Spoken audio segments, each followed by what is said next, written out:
moves in pursuit facilitates the holiness. Could only be makdish that which belongs to you.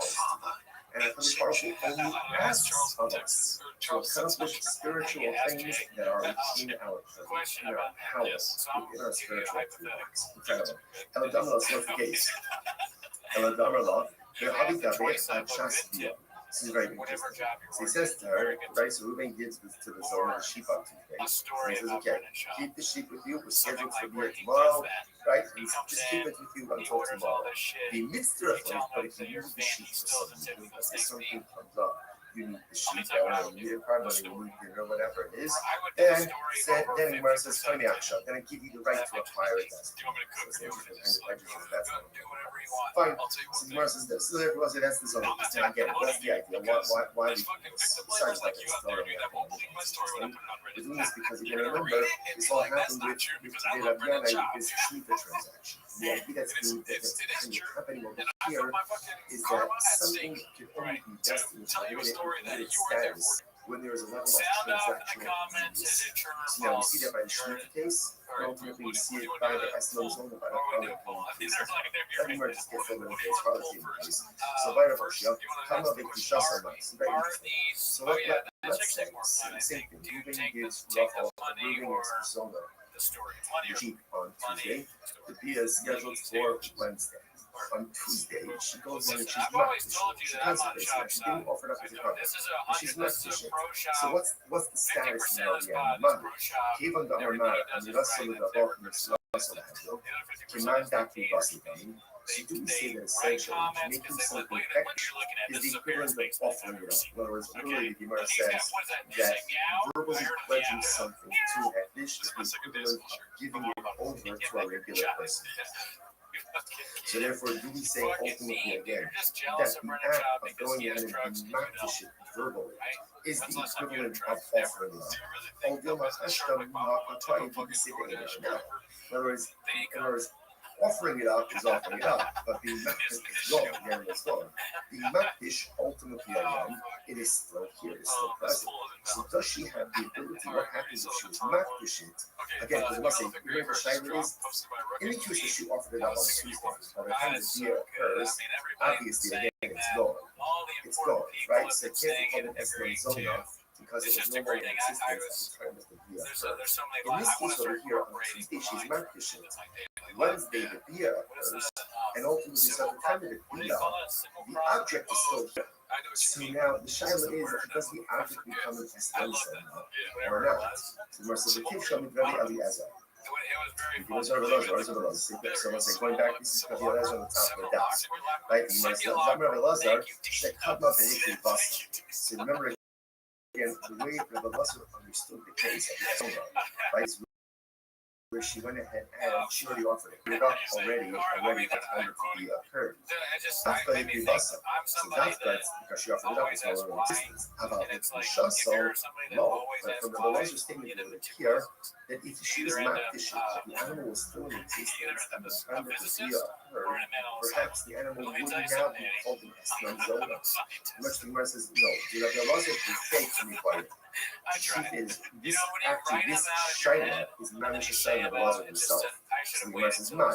Mifshat Pshita Rabbi Eliezer, Daki Vasa, Davka Baku Shasam, Lo, the Isim Shasriya. Because Rabbi Eliezer said that the only time it doesn't become an Eslan is when the animal was offered up before the Bia. Because by the time the Bia occurs, the animal is no longer here. But perhaps again, where she was just makdish, she consecrated the animal still in existence at the time of the Bia, in which case, Allah from Maisa, the animal is recategorized as an Eslan. All the Allah, if you was up Shitale, with Bishas and Sak, I mean, maybe obviously if she offered it up and it's no longer in existence at the time of the Bia, of course it's not going to be categorized as an Eslan zone, but in case when she just consecrated it, and that's show. Which the Gemara says take it. So we're reading that show. So interestingly enough, I will say, what comes out in this case over here is first of all, so important lesson number one. We're not finished with Eslan zone yet.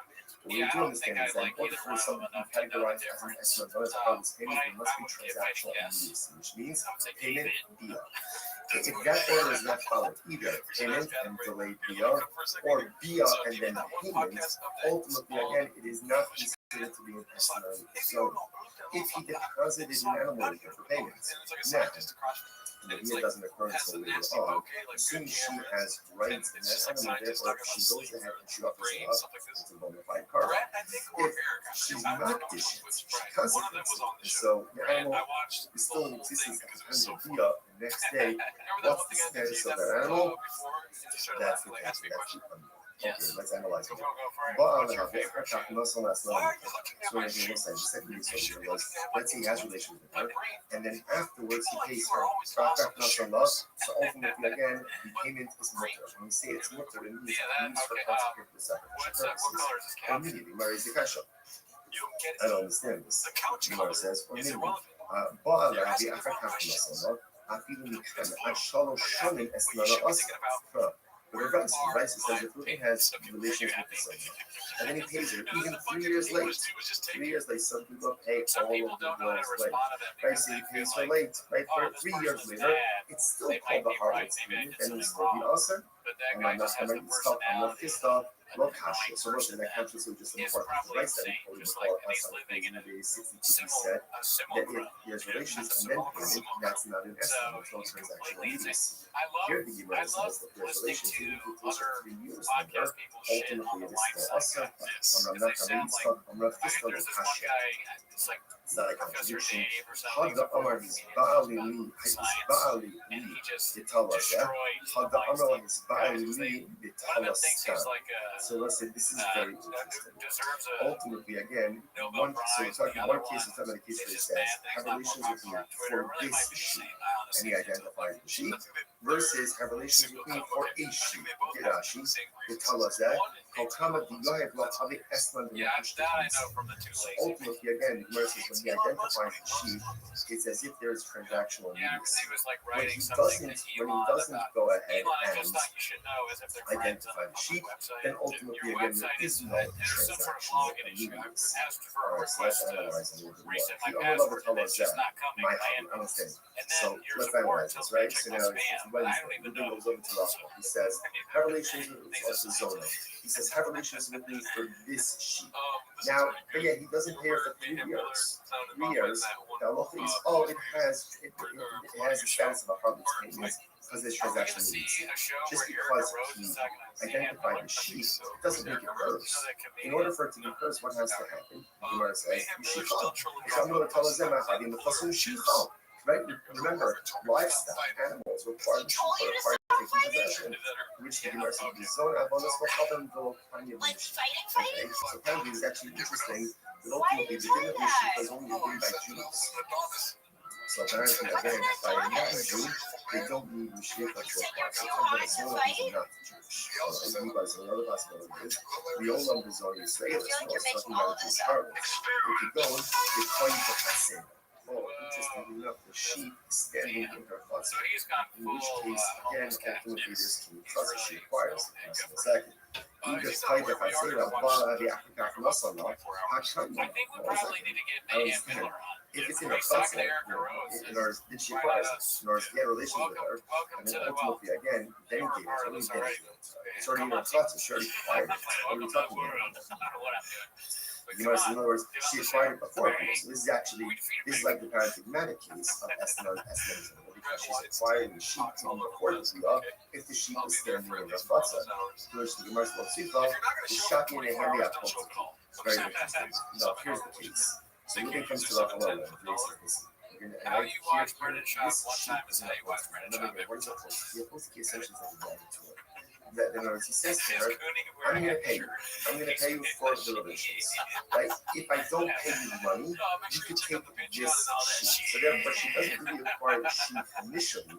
She acquires the sheep Oh in the man, event skits that and there bits, is dude. I think every non-payment. UFC The fighter Amalek, should make fun of he Brendan might Schaub. see not late, I won't stop doing the show until every single and he says, UFC if I pay you, let's say in retired the next current 30 days, has at good. least 3 And videos if making not, fun of Brendan Schaub for shortly the the comedian. estimate. Take this sheep ultimately I as agree. an as I'm not a gonna watch UFC until they start fine. saying fuck Brendan Schaub for. Not saying Rav Sheshes. Rav Sheshes says that it's Walking supposed to Dead, need some it help. says 17 Again, it's when interesting. is All the of this start is time really of the unraveling 24-hour the stream? watch It's this. going to be roughly 9 a.m. start time on September the 20th. Let's say again, let's say Ruben employs car drivers and workers.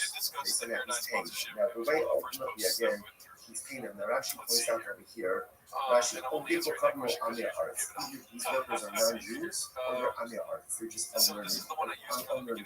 Idolaters are unlearned Jews. They swear this is and he says to them, right?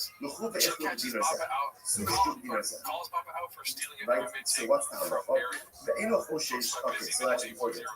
So he goes and he says to them, I'm paying you. you, right? And essentially, go use this money to go and purchase for yourself food and drink. Okay, either that's your payment or supplemental wages, whatever it is. He's giving them here, right? Here's money.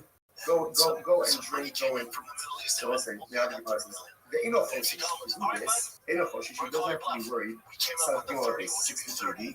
Lomishum Shvius, the Lomishum Meister, Lomishum Yayin. That's a fact. I was saying, here's this. He turned the fight $30 million down to fight right? What's the concern? So when they say he's stuck him, that's why. The Gemara says that Halacha L'Maisa, he's giving them money. Now, because it's an Amir, alright, it's supposed to be concerned, maybe the Amir is going to go by the right? Or maybe, ultimately, again, the Amir is going to buy Shmutah, or Meiser Shegi produce, in Kusnul outside of Yerushalayim. He doesn't have to be concerned with this. Why doesn't he have to be concerned with this? Because essentially, he's giving them the money, and he's saying, Hebra, do what you want. Because he's doing that, essentially, it's not on him. Whatever they do. Rashi says over here, okay, Rashi just goes through all of this. Right, if you look at the end, if you look at Rashi, right, if you look at Rashi, the heart, it's actually the last one, the last of the long ones, that Rashi. The heart, even,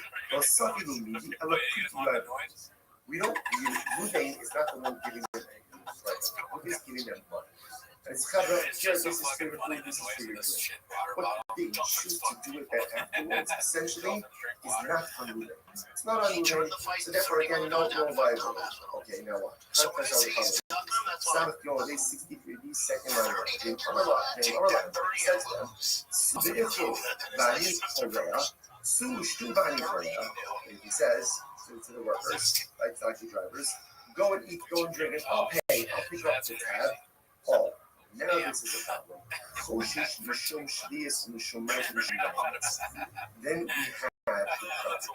the problem. Now why is that? Look at Rashi. They know Bani Korea. Having equal lokiach isu machilo, the hashtag solid national issue over here is because he's paying the tab. Now he said this on the see the difference? If Ruvain just says, here's $100 for your food and drink, whatever they buy, that's all. If he says, go eat, go drink, I'll pick up the tab, then ultimately, again, that is problematic because if he is purchasing and providing these potentially items for his what do you see from there? So what you see from there is that Allah for the Maisa, not going to this is we're now going ahead and circle back to the Rabiana case, right? We're going back now ultimately again to the Rabiana case of remember, Rabiana, what did they do? They went ahead and they borrowed the produce and they repaid before with €8. Said, now the problem is no transaction immediately. So what do you see now? What do you see from this last case over here? So what do you see from there? That when Ruvain pays the bill, right, pays the bill, even though again he's paying after the consumption already took place, a law firm is transactional immediacy, and he is considered to pay for sheet the produce from it. So shady produce the yes, it's problematic. Therefore, the Gemara says, also Nami, Kikapara, the Isakapara. So to hear about the other end, maybe we can here, ultimately again, isn't that produce? Same thing, which we must take them out of his thought, the Hempany Hamakito, in the Stab. No, it's different. Moving case, like he's going ahead, telling the workers, and we're just going to pick up the tab. We're talking about where they are purchasing food from a shopkeeper who normally extends credit to Ruth. The Haven, the Archila Akufe, plainly Dinakato.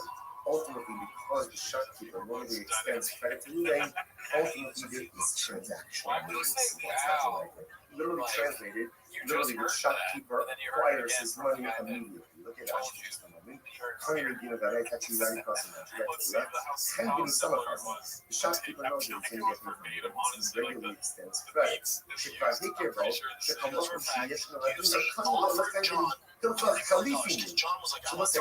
it. There is transaction. Ruvain is beautiful. Ruvain is not just saying stand where you want and buy food, buy drink. He's saying, Hebra, go to the shopkeeper. I'll pick up the tab. This is a shopkeeper who normally extends credit to Ruvain. So therefore, again, it's as if the debt is already paid, and therefore there's this transactional immediacy that's happening. Now she says over here, it turns out therefore it's considered almost like an exchange, right? The shopkeeper is going to give donkey drivers and waivers, whatever it is, items, and Reuben is going to immediately pay for that. Even the other family, the Muslim maybe, that's family are the people. But again, that doesn't apply in this case, right? This wasn't like a credit. Therefore, that case was fine because of that transaction agreements.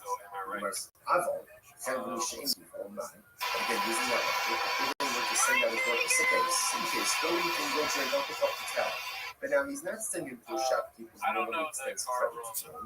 And it sounds like what? Mutter. But that should be okay. If that's the case, then it's mutter. Be healthy.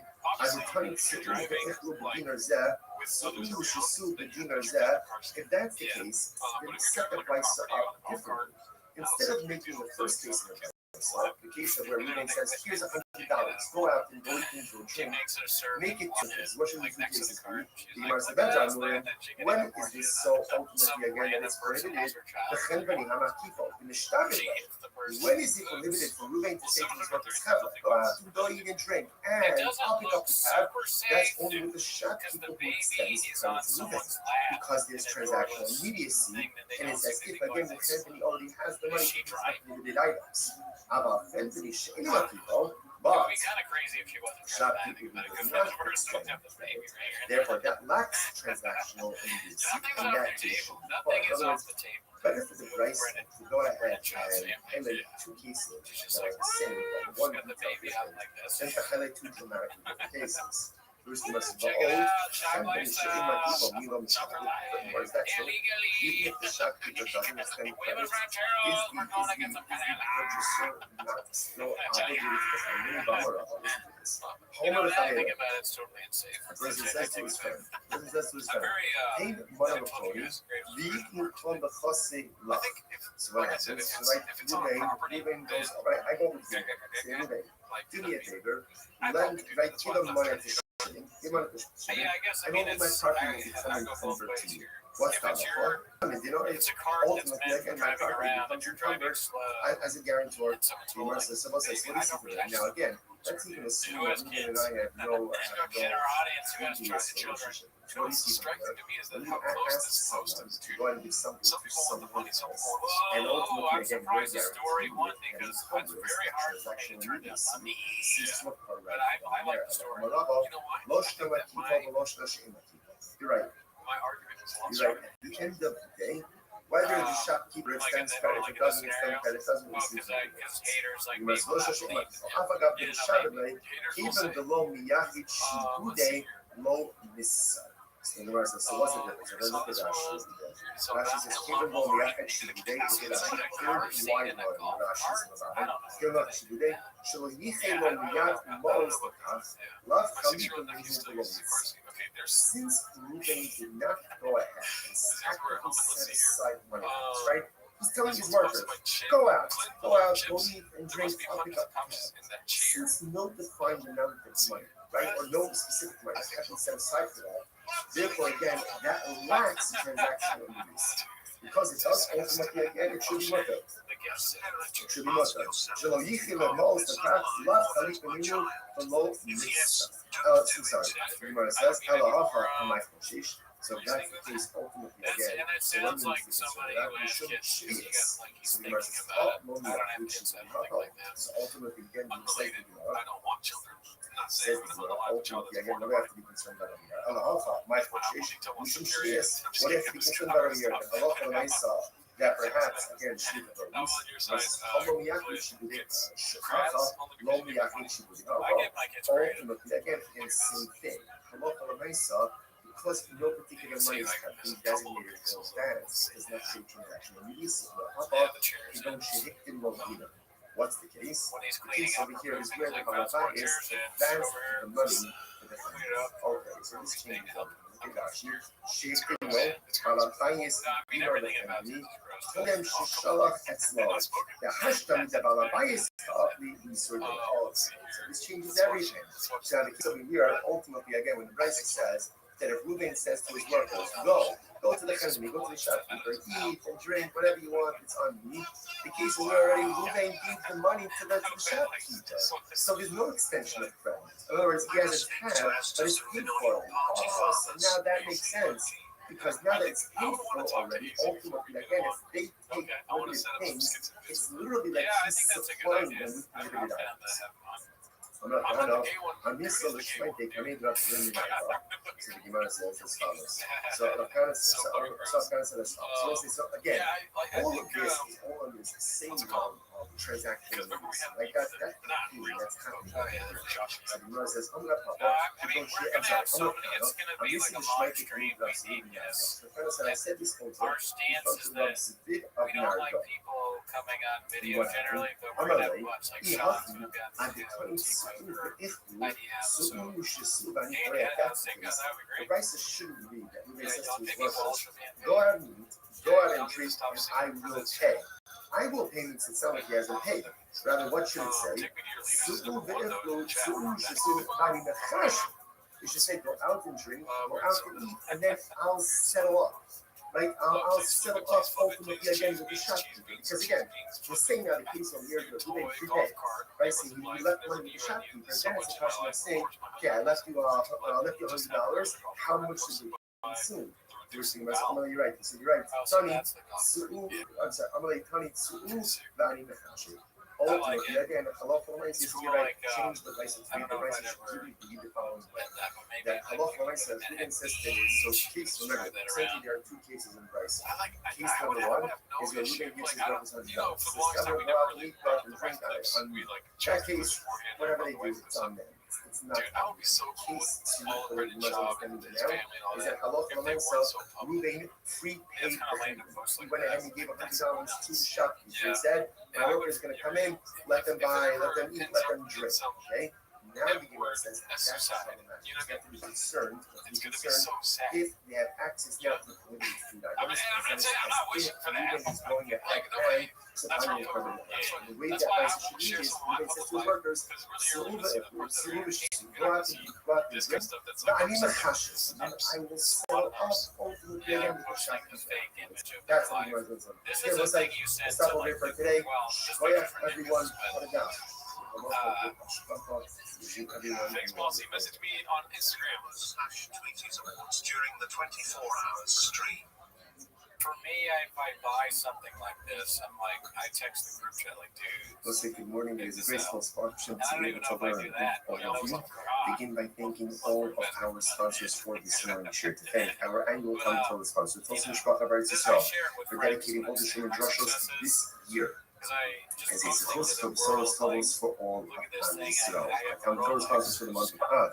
Habalin Latova, Stephen Wendy Drazen, honor of Israel Drazen, Dina Drazen, Eileen Rosenzweig, and Stanley Rosenzweig from the Bracha. We got learning sponsors, Dr. Eddie Faith Wolf, including of the yard site of Dr. Father Cyrus Wolf, Shalom, Ben C. Hirsch, and Nathan and Beth Adler, memory of his father, Ben Azar, Robert Baruch, Mordechai, Ben Marino, and Russell. Of course, always, we dedicate our learning and social issues to make the home. Shalom and Karl and America, and social give them success. Just bought my wife this brand new beaver. We're excited about ahead of us today. Today's daf is Sanach Gimel 63. We are talking about on Sanach base and base 62b. Today, Rabbi Yana, which is 2, 4, 6, 8, 10, 12 lines up from the bottom. So the verse is as follows. Today, Rabbi Yana, Yasi Perishlias Nanyim, who parted the Bishminis. So, very interesting case over here. The members of the household of Rabbi Yana, they would do as follows. They would borrow Shemitah produce from the poor and then repay them with 8-year produce, non-Shemitah produce on the following year. So if you look at Rashi, Rashi says over in the right. Yasi Pirshi is called in Smarabir. So obviously, again, we're not getting into all the Shemitah technicalities of it, but halacha l'maisa, you can go ahead and lend or borrow, not commerce, but lend or borrow Shemitah produce while it's still readily available for everyone. So this guy's, once it's no longer readily available in the field, you really can no longer kind of keep it for yourself. So the idea over here is, so the people of the house of Rabbi would borrow Shemitah produce from the Armenian during the Shemitah. Rashi goes on, part of the Shemitah, Ishkachach the Otli Anun Shminis Acharadir Chaviti Perishis.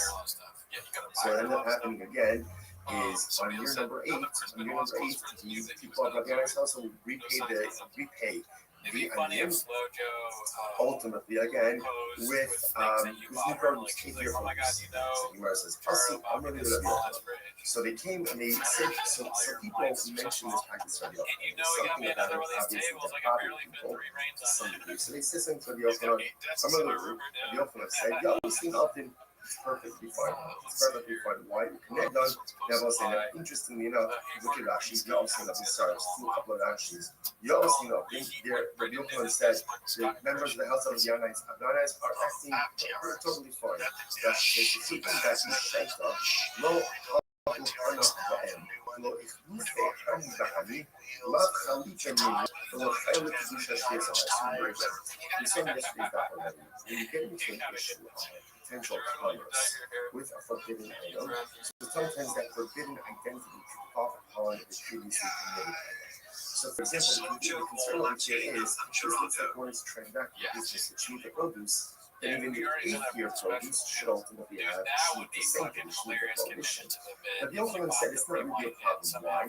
Because there's not an immediacy, or I should say, there's no immediate reciprocity. Because the produce is being taken during the sheep year and only being quote unquote repaid during year 8, because there's no immediate reciprocity, therefore this does not look like you're doing commerce with Shemitah produce, and therefore no Shemitah prohibition develops upon the 8th year produce. That's the idea. Therefore, you're going to look at and therefore, again, Shemitah sanctity will not develop upon the 8th year produce. This is very interesting. And this is connect them to Esna and Mikkel. And interestingly enough, a similar case would come up with Esna Zona. Esna Zona is a look as if a person goes to a Zona and he gives her something for her services, right? Obviously, he pays her money, or even he gives her an object. That object is called an Esna Zona, payment for a holiday, and cannot be used for any type of sacrificial purposes. Makes sense. Listen to this. The Sanya, because the corresponding piece to Esna, what's the Sanya says? Rice says, no so marvel about. Let's say Ruben goes to Rachel's the Zona. Right? Ruben goes to Rachel, and ultimately, again, he gives her this, and he gives her a payment, right? But he doesn't have relations with her. Or he has relations with her but doesn't pay her anything. What's the halacha? Esnana mutter. For harlot's payment ultimately is mutter for sacrificial use. Obviously, it doesn't make sense. I don't say. If he gave her, let's say he gave her a lamb, he gave her a sheep, and he didn't have relations with her, then of course it's permitted for a carbon. Why? She's like, even though he didn't have relations with her. So if he didn't have relations with her, then ultimately again, the lamb is a gift. If it's a gift, there's no restrictions on it. To which the Gemara says, furthermore, the second case, he had a relationship with her, he didn't pay her anything. Ultimately, he didn't pay her anything. If he didn't pay her anything, if he didn't pay her anything, then what's the meaning of the statement in the Raisa that says that the Esna is mutter? It doesn't make any sense. Which the Gemara says, this is what it means to say. Listen to this.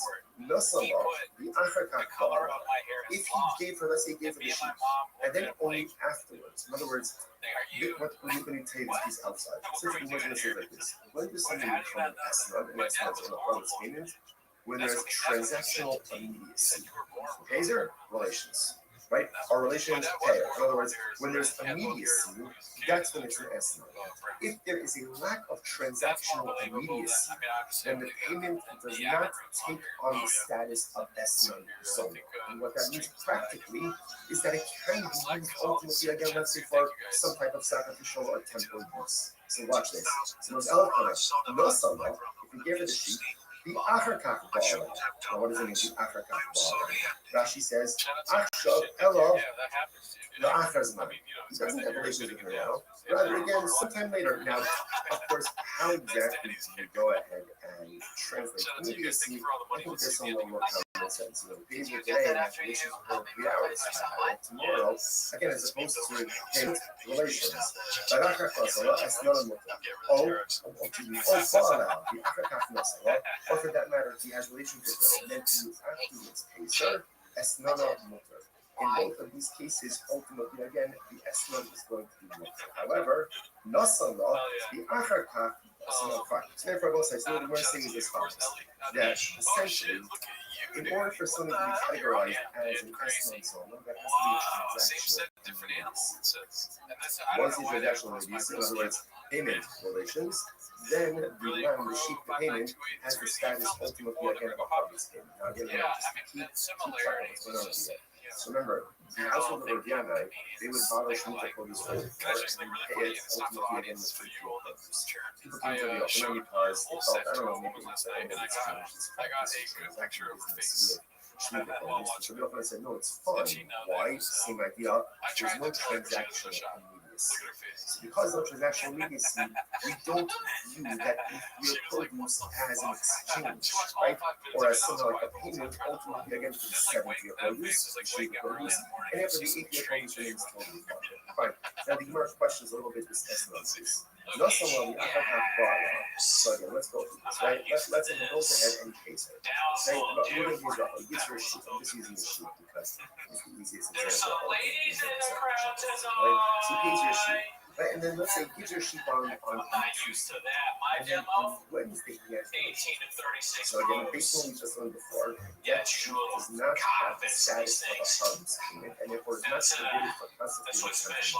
Right, there's a lack of transaction in the receipt. You must understand. If he bought it, then he does have relations. Let's say on Wednesday, right? He gives the sheep on Tuesday. He has relations with her on Wednesday. So why would you say that when he does have relations with her on something, Lechol Allah is standing on fire?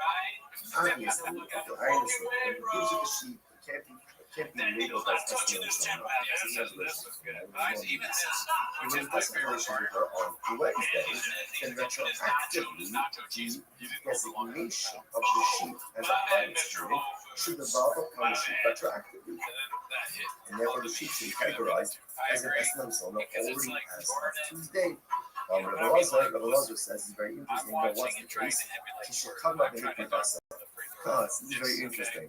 What happened? The Zona, right? The Zona got the sheep on Tuesday. She got the sheep on Tuesday. Now, relation didn't happen until Wednesday. So you are saying that when you have relations on Wednesday, retroactively, the sheep should be categorized as a harvest. Oh, what's the case? She offered it up as a carbon on Tuesday. She offered it up as a carbon on Tuesday. A pious harvest, a pious Zona. Now, let's say, you may say to yourself, come on, what a fake. She's a Zona. So she's offering up carbonos. So it's important to make this noise. Those are things that we all have.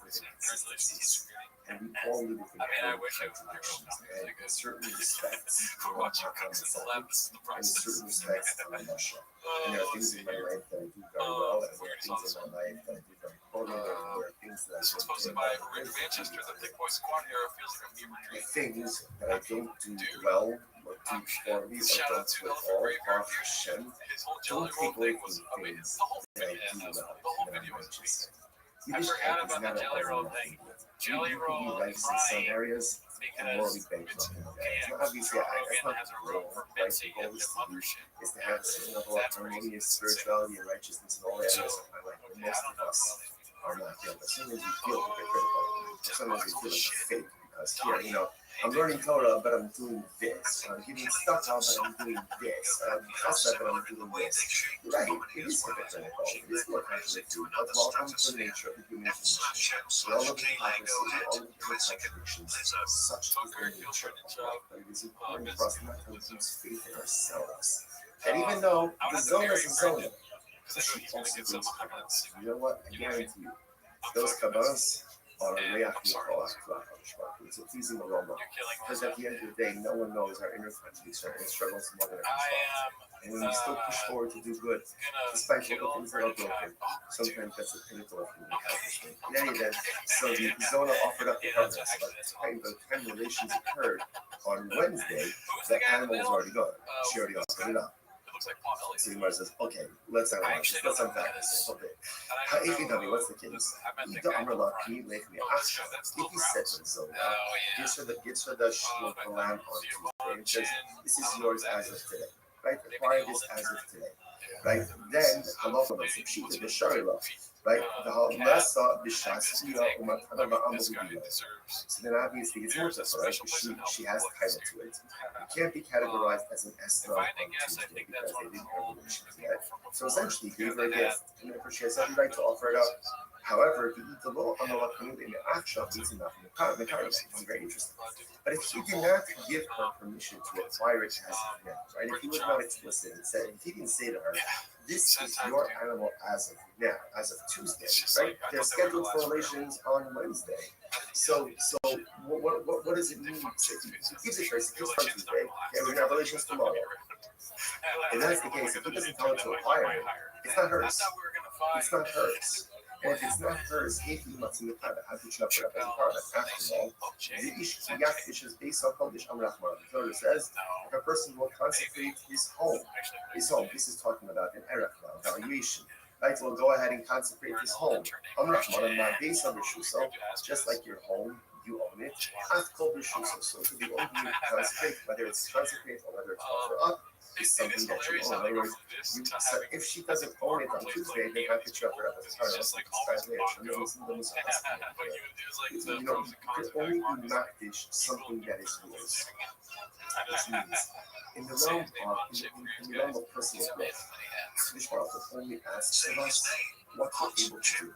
Sometimes we make the mistake of measuring ourselves against other people. And that's not necessarily the right thing to do. It's good to have role models. It's not good to have people we aspire to be like. But a lot of times we can compare ourselves to others and we're frustrated when we don't measure up. But who says you can measure up to someone else? You don't know what this person's profiles are, their abilities are. The Rebbe Shel Olam only asks you to makdish that which you own. You only have to consecrate, or you only can consecrate that which you own. You can't consecrate it doesn't belong to you. We so often in life we forget that God only expects of us what we're able to do. He doesn't expect of me what someone else does. He doesn't expect of me someone else's accomplishments. What he does expect of me is to take a personalistic inventory about all the spiritual tools that I possess. Be honest about what I possess, because we possess a lot more than we're honest about. And then utilize those in the pursuit of personalistic holiness.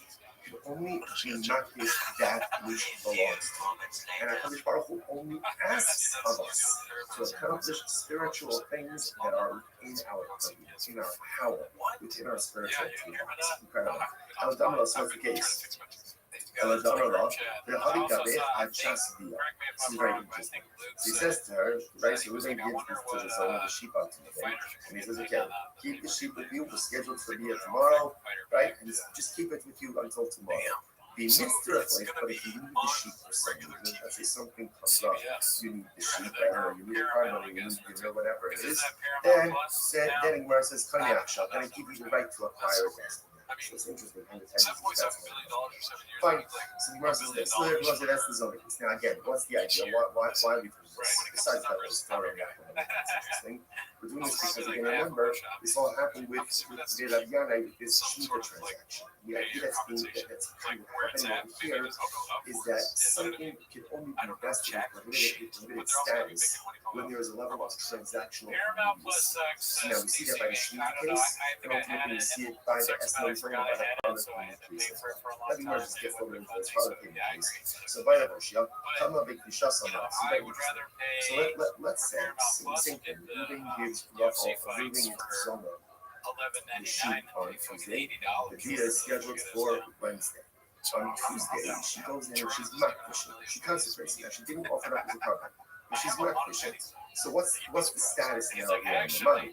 Even Gamar, Mirasol Gavot and Mirasol Hedlo, Kiman Dr. Vasikam. So do we say that essentially making something hektish is the equivalent of offering it up? In other words, literally the Gemara says that verbally pledging something to hektish is the equivalent of giving it over to a regular person. So therefore, do we say ultimately again that the act of going ahead and being makdish it verbally is the equivalent of offering it? Although Hashem will not require you to say that there now. In other words, offering it up is offering it up, but the makdish is gone, the animal is gone. The makdish ultimately again it is still here, it's still present. So does she have the ability? What happens if she was makdishit? Again, because I must say, here the shaila is, in the case where she offered it up on Tuesday, by the time the bia occurs, obviously again it's gone. It's gone, right? So it can't be called an eslan zona because it was no longer in existence at the time that the bia occurred. In this case over here, on Tuesday she's makdishit. Wednesday the bia occurs, and ultimately at the time of the bia, the object is still here. So now the shaila is, does the object become an eslan zona or not? So you must say, the tip shall be Rabbi Eliezer. Because so we'll say, going back, this is Rabbi Eliezer on the top of the daf. Right? You must say, Rabbi Eliezer, shekatma behikri vasa.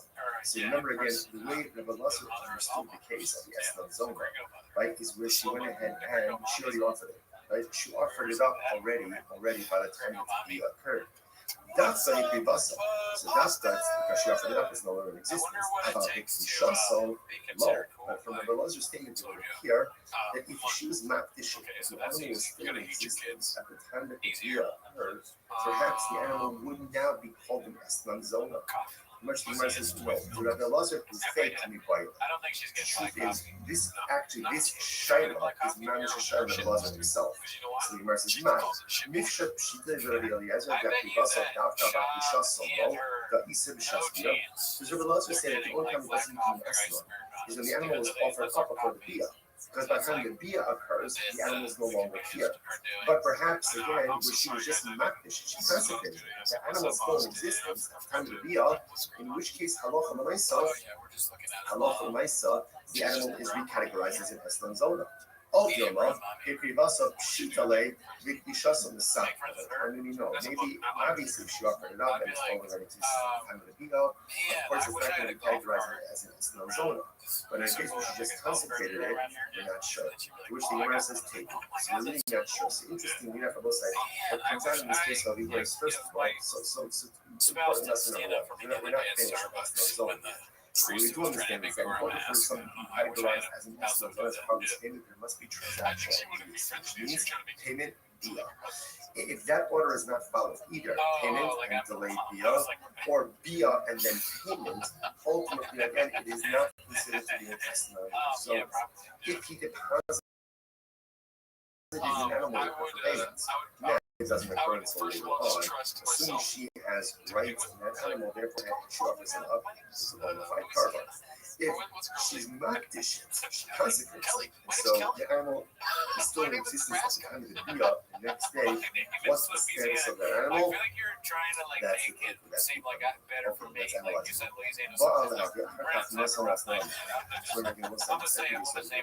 Let's say he has relations with her, and then afterwards he pays her.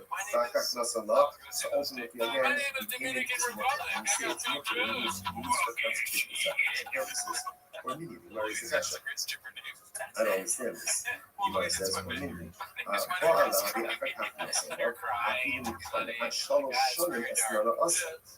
So the Rashi says if Reuben has relations with the son, and then he pays her, even 3 years late. 3 years late, some people pay all of the bills late. Right, so he pays her late, right? 3 years later, it's still called the Harvard's payment, and we say the also, I'm not going to stop, I'm not pissed off, no kasha. So listen, that kasha is just important. Right, so we quoted before, that's like crazy, maybe 62 said that if there's relations and then payment, that's not an estimate, that's not transactional use. Here the Gemara says that there's relations and then use later, ultimately it's still usher. I'm not going to stop, I'm not just a kasha. That's not a contradiction. Had the Amar his Ba'ali li, his Ba'ali li, Yitalazah. Had the Amar his Ba'ali li, Yitalazah. So let's say this is very interesting. Ultimately, again, so we're talking one case, it's another case where he says, have relations with me for this sheep, and he identifies the sheep, versus have relations with me for a sheep. Rashi, Yitalazah. So ultimately, again, the Gemara says when he identifies the sheep, it's as if there is transactional immediacy. When he doesn't go ahead and identify the sheep, then ultimately, again, there is no transactional immediacy. All right, so that's analyzing what he only love it my hobby. I understand. So we'll finalize this, right? So now it's Wednesday. Ruben goes over to Rothschild. He says, have relations with us up to Zona. He says, have relations with me for this sheep. Now, again, he doesn't care for 3 years. 3 years, the halacha is, it has the status of a public opinion.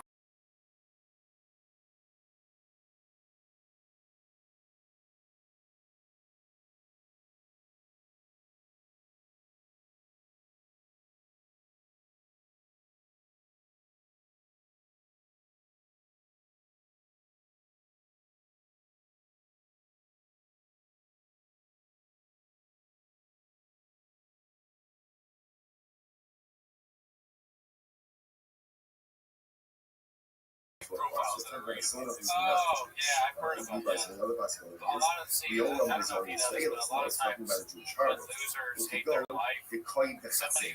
Interesting enough, the sheep standing in her chatzir. In which case, again, ultimately there's to trust she requires. That's in a second. In the type of chatzir, the Nasala, I understand. If it's in her chatzir, then she requires it. In order to get relations with her, and then ultimately, again, then it gets really getting it. It's already in her chatzir, she already acquired it. What are you talking about? You must in other words, she acquired it before Pura. So this is like the paradigmatic case of Esma because she's acquiring the sheep even before the Pura if the sheep is standing in her chatzir. To which the Gemara says, the shaki and the handy are very interesting. Now, here's the case. So Ruben comes to Rothschild and he says this. And here, this sheep is an apotiki. Remember again, what is apotiki? Apotiki essentially is like a guarantee. In other words, he says to her, I'm going to pay you. I'm going to pay you for the relations. Right? If I don't pay you money, you can take this sheep. So therefore, she doesn't really acquire the sheep initially.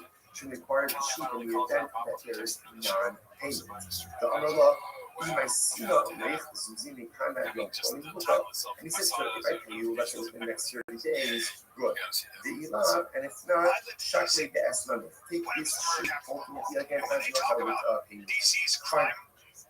Massive Shesha said that this person mentioned help. Again, it's interesting. All of this is really unraveling from the essence of this watch. Let's say again, let's say Ruben employs 90 drivers and workers. They say that was paid. Now, the way ultimately, again, he's paid them. Now, Rashi points out over here, Rashi, these workers are non-Jews or they're Amia artists. They're just unlearned Jews. And he says to them, right? So what's so he goes and he says to them, I'm paying you, right? Essentially, go use this money to go to purchase for yourself food and drink. Okay, you did that. You're paying me $1. Supplemental wages, whatever it is.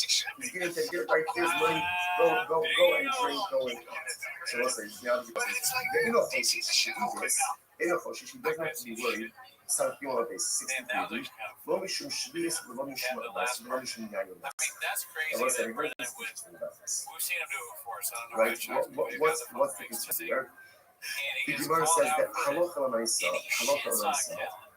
he's giving them money. Now, because it's an akron for Amei Haaretz, he has to be concerned that maybe akron is going to go by yes, right? Or maybe ultimately again the Amei Haaretz is going to buy shvita or ma'aser sheni produce, which do not have to be shalom. He doesn't have to be concerned. Why doesn't he have to be concerned with this? Because essentially he's giving them the money and he's saying, Fedra, do what you want. Do what you want. Because he's doing that, essentially, it's not on him. Whatever they do, they do. Rashi says over here, okay, Rashi just goes through all of this. Right, if you look at the end, if you look at Rashi, right, if you look at Rashi, the heart, it's the actually last one, the last of the long Rashi. The heart, those Safilu, I love Priti Yai. We don't, it's not the one giving it. He's giving them money. Here, this is for the food, this is for your drink. What they choose to do with that afterwards, essentially, is not on Ruben. It's not on Ruben, so therefore, again, no liability. Okay, now contrast out the following things. Sabbath Yom, they 62nd line down. The Amalak, he said to them, Su be'ichlu, v'ani polea, Su shtu v'ani polea. As he says to the workers, like donkey drivers, go and eat, go and drink, and I'll pay, I'll pick up the tab. Oh, now this is a problem. Then we have a problem. Then we have a problem. Now, why is that?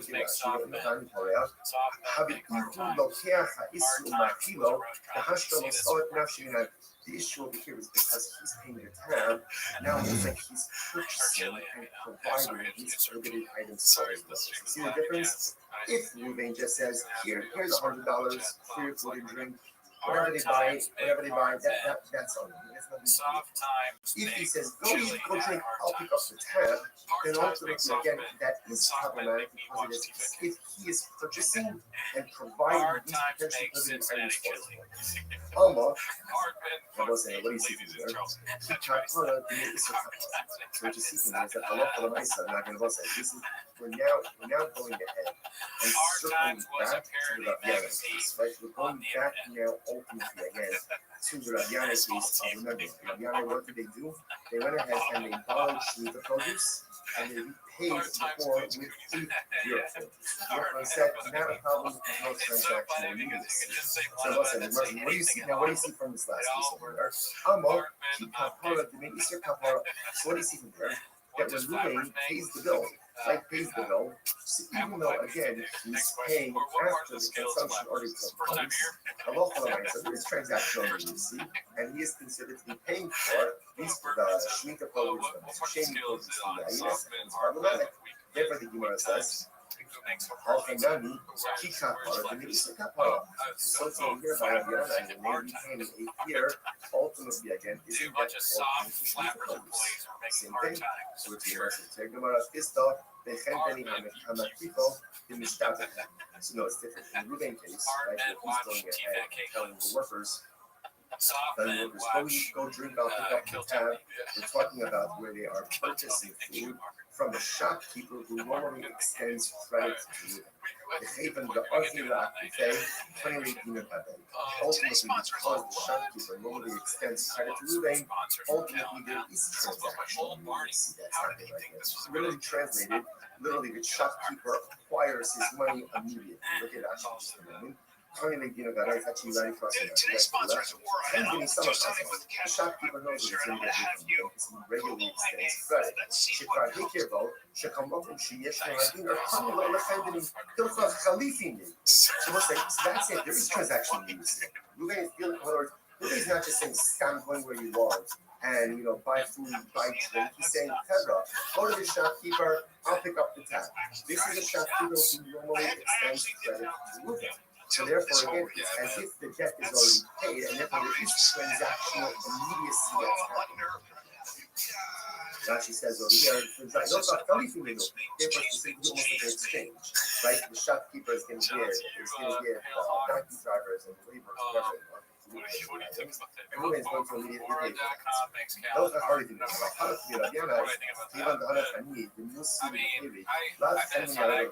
Again, that doesn't apply in the conservative. Like this wasn't like Cal is selling a thing that erases bad results. Therefore, that case is fine because it lacks transactional. Again, using that one. Moving work to send out his workers in case. Go eat and go to the pick up the tab. But now he's not sending to a shopkeeper who normally extends credit to him. Then it sounds like mutter. And it should be okay. If that's the case, that is mutter.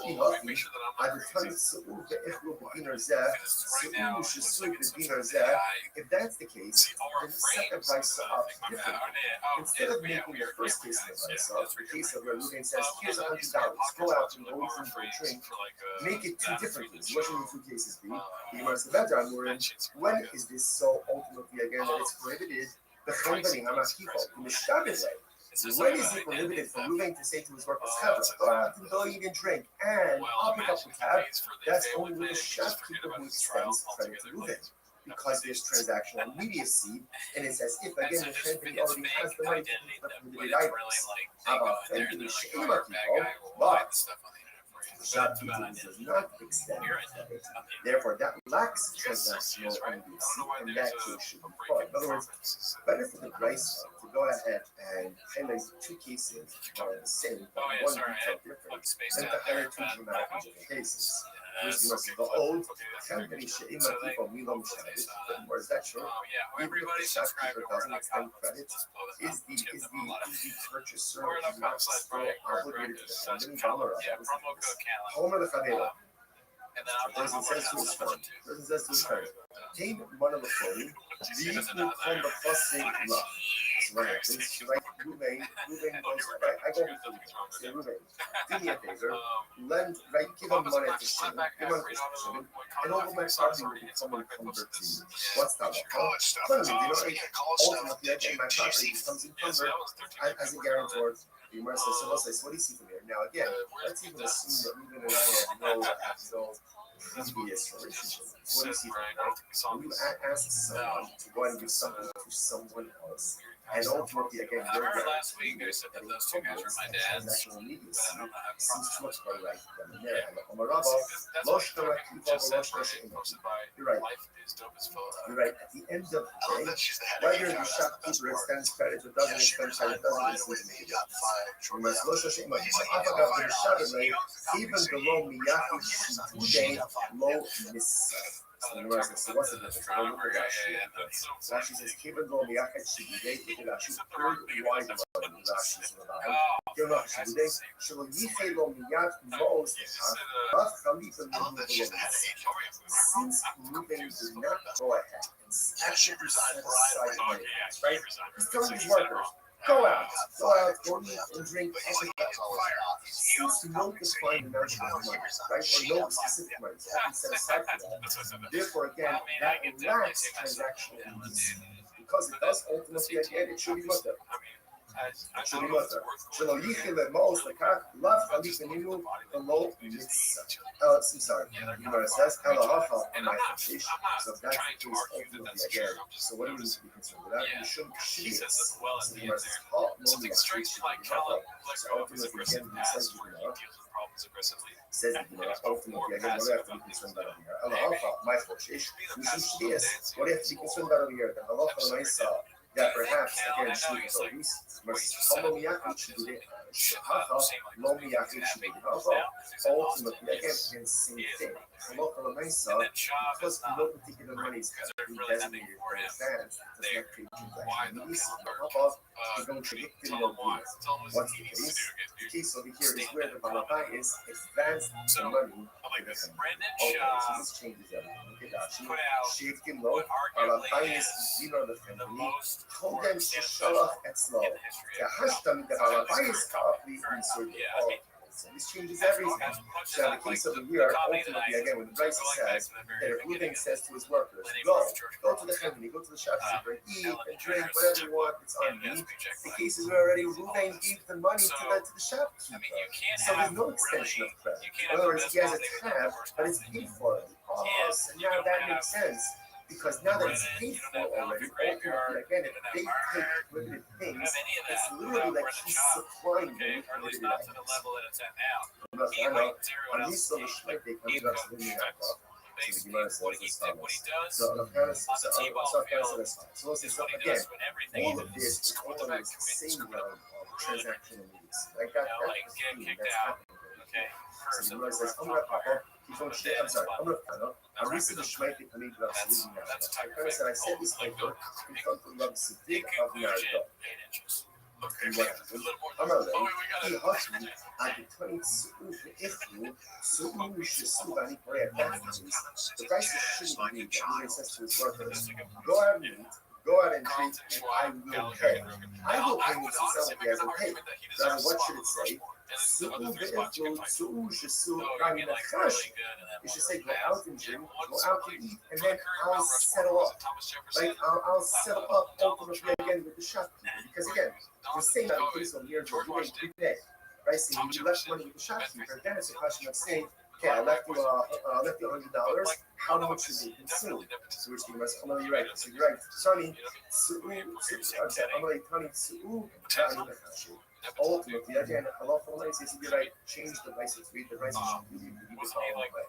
That halacha says to his, so case, remember, essentially there are two cases in rice. Case number one is where Reuben gives his representative dollars. So he's going to go out and eat, but and drink on that case, whatever they do, it's on them. It's not them. What I'm saying is, Brendan Chop, now is that halacha Reuben prepaid to him. He went ahead and gave $100 to the shop. He said, my work is going to come in, let them buy, let them eat, let them drink. Okay? Now the Gemara says that's the problem. You have to be concerned. If you have access now to food items, then it's as if Reuben is going ahead and I'm with brothers and sisters. The way that prices should read is Reuben says to his workers, go out and drink. And then I will settle up ultimately again with the shop. That's what the Gemara is saying. So we'll stop over for today. Everyone, everyone, I like this dude. Who else is Rogan's not there? Chop is Rogan's spot. Chop it right here. So maybe we should just do the worst. Maybe is why not? No. Okay. Let's say good morning. It is graceful sponsorship to be able to learn food overview. Again, I'm thanking all of our sponsors for this morning.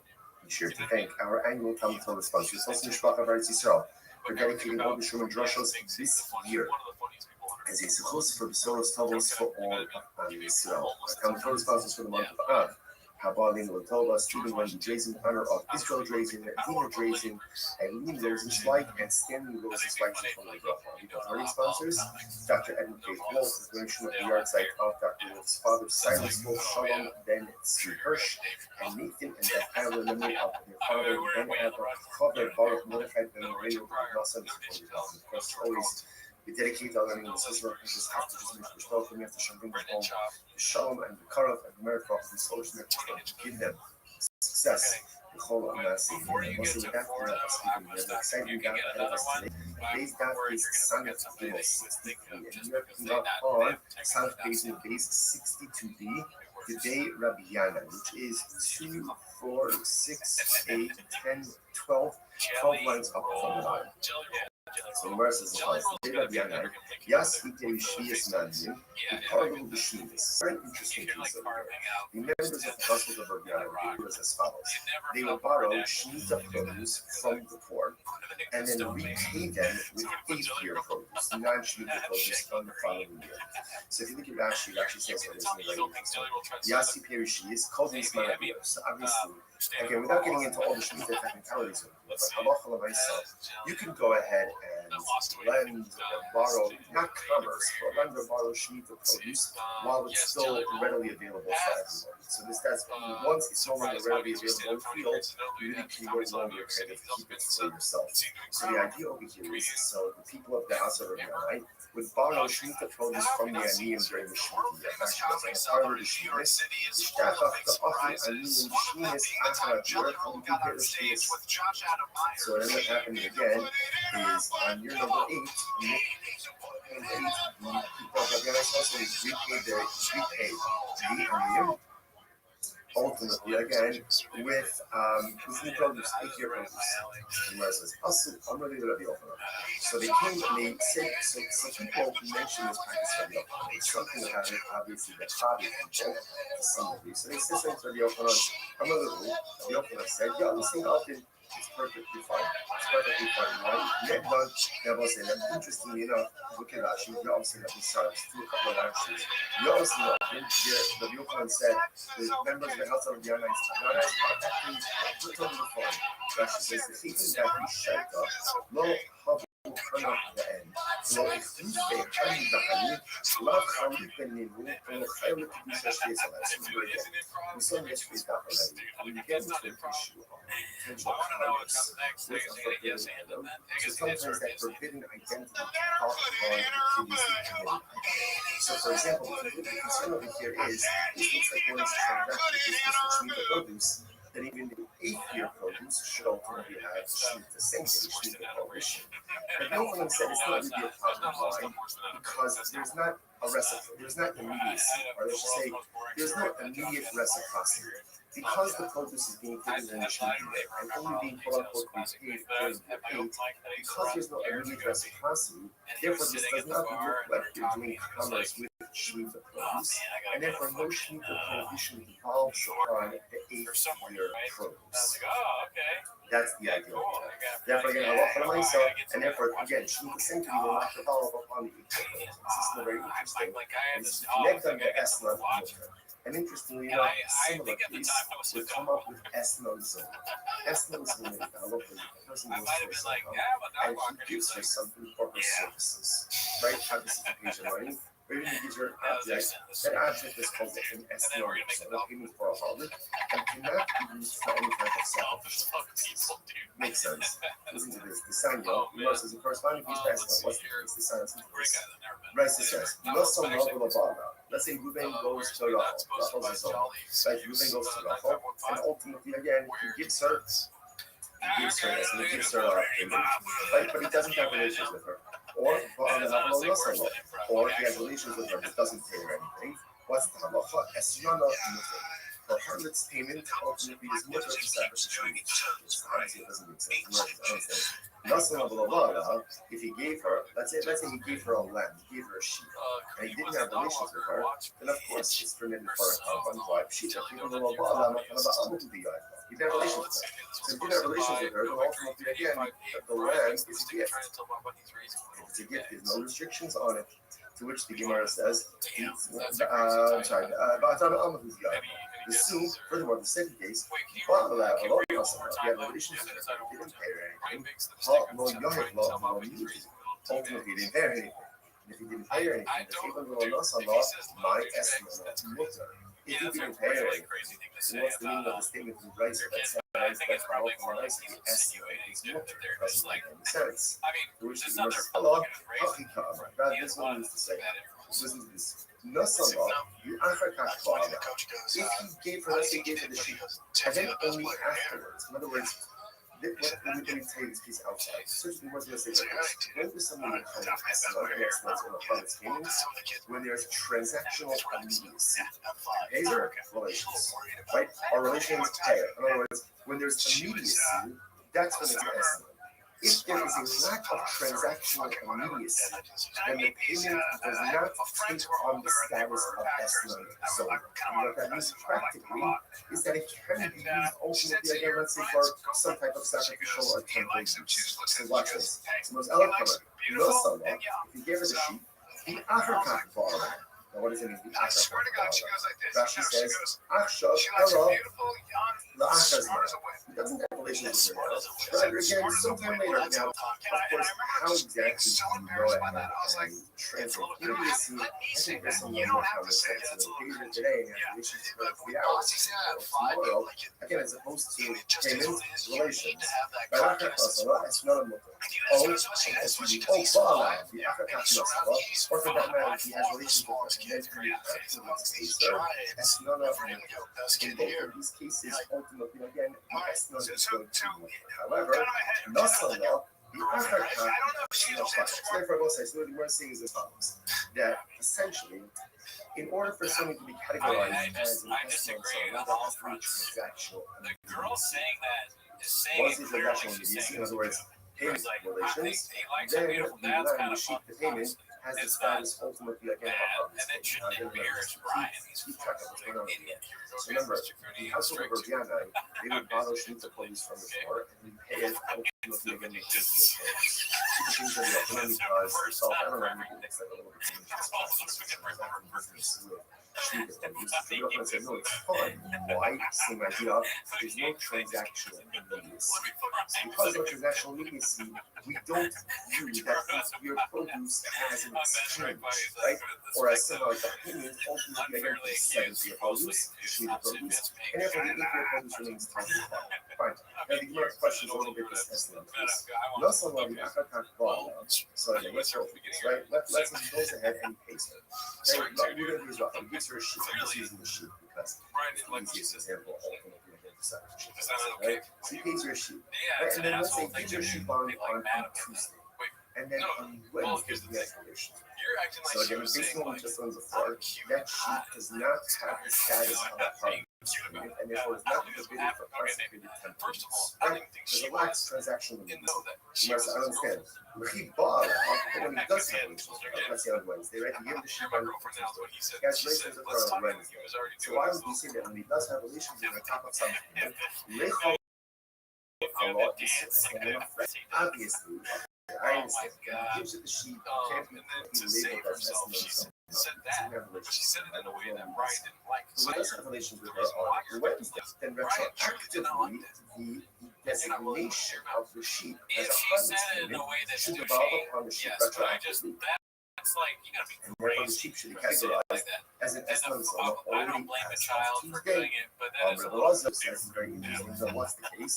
Why is She your cut up the 5-year-old saying that Because he's the it's best? very Because interesting. they don't have What the happened? comedic ability Zona, to be like, right? I'm the Zona best got here. the sheep You know, like they on don't have that. Tuesday. Here's my She got the sheep on Tuesday. The relations didn't happen until Wednesday.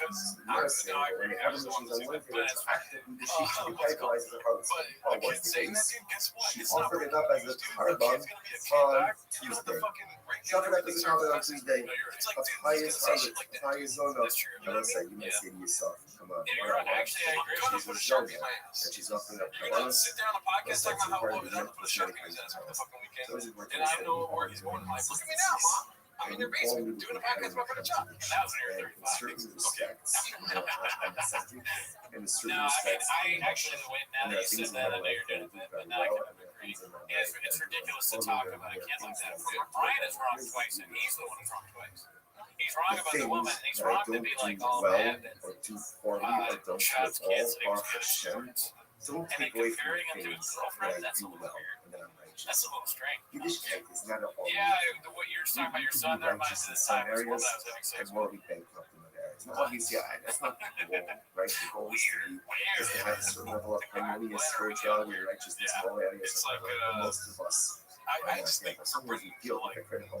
Sometimes we feel like time. fake because, yeah, you know, I'm learning Torah, but I'm doing this. I'm Yeah, he getting makes stuck his out, but family I'm doing look bad. He this. makes Or I'm himself chesed, look but bad. I'm Hard doing time this. saying things. Right, it is hypocritical. It's a little contradictory, but welcome to the nature Some of human people make nature. hard people We all bad, look at hypocrisy, and we all look bad at the times contradictions. create Such what is the soup does nature to of the sun. life. But it is I'm important picturing for you us now, not to lose after the faith in pod, you're ourselves. cooking. That even though the zona is a zona, The the sheep you just also think drinks fucking. kavanas. You know what? I guarantee Just, those kavanas are a reach mikol you call me a labor. It's a pleasing aroma. Because at the end of the day, no one knows our inner condition and struggles and what Yeah, I don't like that either. And when we still push forward to Let's do see, good, what do we have? despite all the things that are broken, Sweets sometimes at the that's the airport pinnacle of isn't human no, but this is accomplishment. okay. In any event, so the Zona offered up the covenants, but when the 10 relations occurred on Wednesday, the animal was already gone. She already offered it up. So you might say, okay, let's analyze this. Let's unpack this a little bit. Ha'echidami, what's the case? Ida Amrla K'nirei Achsha. If he said to the Zona, gives her the lamb on Tuesday, and says, this is yours as of today. Right? Acquire this as of today. Right? Then halacha lemasim pshuta the sharila. Right? The halasa b'shaspia u'matara ba'amu. So then obviously it's mutter, right? Because she has title to it.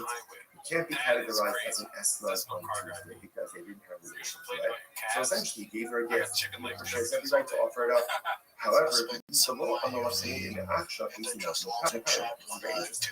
But if she did not give her permission to acquire it, and if he was not explicit, he didn't say to her, this is your animal as of now, as of Tuesday, right? They're scheduled for relations on Wednesday. So what does it mean? If he gives it to her, it's on Tuesday, and we're going to have relations tomorrow. If that's the case, if he doesn't tell her to acquire it, it's not hers. It's not hers. And if it's not hers, how could you have it as a card?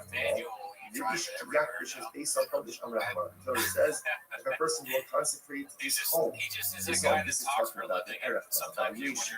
Right, will go ahead and consecrate his home. Amrahman, based on the Shusel, just like your home, you own it. So to the only thing you can consecrate, whether it's consecrate or whether it's offer up, is something that you own. In other words, if she doesn't own it on Tuesday, then how could she offer it up as a card unless they describe it? You know, you can only be mafkish something that is yours. which means Where I talk about in myself, the realm of personal growth, HaKadosh Baruch Hu only asks of us what we're able to do. like if I want to press Sometimes we make the mistake of measuring ourselves against oh yeah, other if I want to press the and that's not square necessarily the right thing to do. It's good to have role models. It's good to have people who not like actually aspire to do metaphorically, that. literally, like But a lot of times we kind of compare ourselves to others, and then we're frustrated when we don't measure up. But who says you can measure up to someone else? You don't know what this person's football And by this place, I mean football space. the Ribbon Shel Olam only asks you to be makdish that which you own. You only have faith, or you only can consecrate That's one thing when I that first which started working you with you on own. the show. You I can't was surprised consecrate, and at it doesn't how many belong weights to you you. had. We so did it a often in lot. life I we mean, I do a forget lot of that the skits and Prophet bits. only I don't know where expects those weights of are. us Yeah, what that's we're a able to lot. do. He I doesn't don't know. I expect of honestly, me what someone I, else you can know, do. He that is doesn't actually expect not of me think someone about it. else's When we accomplishments. moved, What he does expect of I me was like, is to I take a have some personalistic inventory about all costume the stuff. spiritual tools that I possess. Be honest about what I possess, because we possess a lot more Alright, than put all we're your honest about. And then utilize stuff those in in that box. pursuit So of I have it in that personalistic box. Oh, you goals. can see it from here. Only Yeah, I don't know where it is. that But I mean, I which probably do. belongs to you. There's shit. And HaKadosh Baruch Hu only asks of us to accomplish spiritual things that are in our purview, in our power, in our spiritual tools. Incredible. Eladamra says the case. Eladamra, the Habikabeh Achasbia. This is very interesting. He says to her, right, so Reuben gives to the Zola the sheep on Tuesday. And he says, okay, keep the sheep with you. We're scheduled to be here tomorrow, right? And just keep it with you until tomorrow. The mitzvah, but if you need the sheep for some reason, let's say something comes up, you need the sheep, I don't know, you need a car money, you need dinner, whatever it is, then Gemara says, then I give you the right to acquire it. So it's interesting, and it edges fine. So Gemara says that. So everyone says that's the zone. Now again, what's the idea? Why are we doing this? Besides the fact that it's totally up on the interesting. We're doing this because you can remember this all happened with the Rabbi, this Shiva transaction. The idea that's happening over here is that something can only be vested with prohibited status when there's a level of transactional immediacy. Now we see that by the Shemitah case, and ultimately we see it by the Esmon zone and by the Hanukkah case as well. That's where it gets over into the Hanukkah case. So very Rothschild, come up with Shashamas. Very interesting. So let's say the same thing. Reuben gives Reuben gives Zona the sheep on Tuesday. The Bia is scheduled for Wednesday. On Tuesday, she goes in and she's makdish. She consecrates it. She didn't offer it up as a carbon, but she's makdish it. So what's the status now of the animal? Kevon Gamar, Amirasa Gabot, Mislasa Haglo, Kimandak Vivasi Kami. So do we say that essentially making something hektish is the equivalent of offering it up? In other words, literally the Gemara says that verbally pledging something to hektish is the equivalent of giving it over to a regular person. So therefore, do we say that the act of going ahead and makdish it verbally is the equivalent of offering it up? In other words, offering it up is offering it up, but being makdish is gone, the animal is gone. Being makdish, ultimately again, it is still true, it is still present. So does she have the ability? What happens if she's makdish? Again, because I must say, where the shaila is, in the case where she offers it up on Tuesday, by the time the bia occurs, obviously again it's gone. It's gone, right? So it can't become Slam Zona because it was no longer in existence at the time that the bia occurred. In this case over here, on Tuesday she's makdish. Wednesday the bia occurs, and ultimately by the time of the bia, the object is still here. So now the shaila is, does the object become an Slam Zona or not? So the tip shall be very obvious. You can also realize, so let's say going back, this is Rabbi Elazar on the top of the daf. Right? You must have Rabbi Elazar, Shekabma Behikri Basa. So remember again, the way Rabbi Elazar understood the case of the Esma Zona, right, is where she went ahead and she already offered it. Right? She offered it up already by the time that the occurred. Dafka Hikri Basa. So Dafka, because she offered it up, is no longer in existence. About Hikri Shasol, low. But from Rabbi Elazar's statement, it would appear that if she was makdish, but the animal was still in existence at the time that the bia occurred, perhaps the animal would now be called an Esman Zona. Much more says no. What the Elazar is fake to me quite. The truth is, this shaila is not a shaila of Elazar himself. So the Gemara says, "My mifshat pshita v'Rabbi Eliezer dakibasa davka b'shisha solo the Isa Shashbia. Does Rabbi also say that the only time it doesn't become Esna is when the animal was offered up before the Bia? Because by the time the Bia occurs, the animal is no longer here. But perhaps again, where she was just makish, she consecrated the animal still in existence at the time of the Bia, in which case halacha l'maisa, the animal is recategorized as an Esna Zona. Although, if you also shitale, maybe obviously she offered enough and it's going to of course it's not going to be categorizing it as an Zona. But in the case where she just consecrated it, we're not sure. Which the Gemara says take. So we're really not sure. So interesting, we have to look at what comes out in this case over here is first of all, so important lesson of the law. We're not finished with Zona. What we do understand is that in order for something to be categorized as an Zona, as a harvest payment, there must be transactional immediacy, which means payment via. If that order is not followed, either payment and delayed via, or via and then payment, ultimately again it is not considered to be an estimate. So if he deposited an animal with the payments, now it doesn't occur until later on. Assuming she has rights in that animal, therefore she goes ahead and she offers it up. If she's not dishing, she consecrates it. And so the animal is still in existence at the time of the Bia. The next day, what's the status of the animal? That's the thing. Let's analyze it.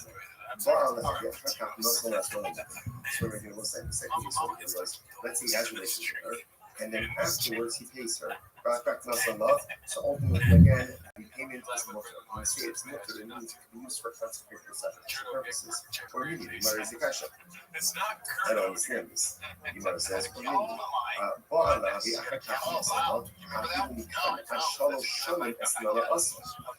with the rights says if he has relations with his animal, and then he pays her even 3 years late. 3 years late, some people pay all of the bills late. Right, so he pays her late, right? 3 years later, it's still for the holiday, and it's will be awesome. And I'm not going to stop, I'm not pissed off, no kasha. So listen, that conscious is important. The rights that we fully before that if there's relations to men payment, that's not an estimate, it's no transactional needs. Here the Gemara says that there's relations even to the case of 3 years later, ultimately this will also, and I'm not going to stop, I'm not pissed off, no kasha. It's not a contradiction. Hada Amar is Ba'ali Li, it's Allah. Hada Amar is Ba'ali Li, it's Allah. So listen, this is very interesting. Ultimately, again, we're talking one case, we're talking a case where he says, have relations with me for this sheep. And he identifies the sheep versus have relations with me for a sheep. Here, Rashi, it's halazeh. How come it loyat lo havi eslan nechashtakim? So ultimately, again, the verse is when he identifies the sheep, it's as if there's transactional immediacy.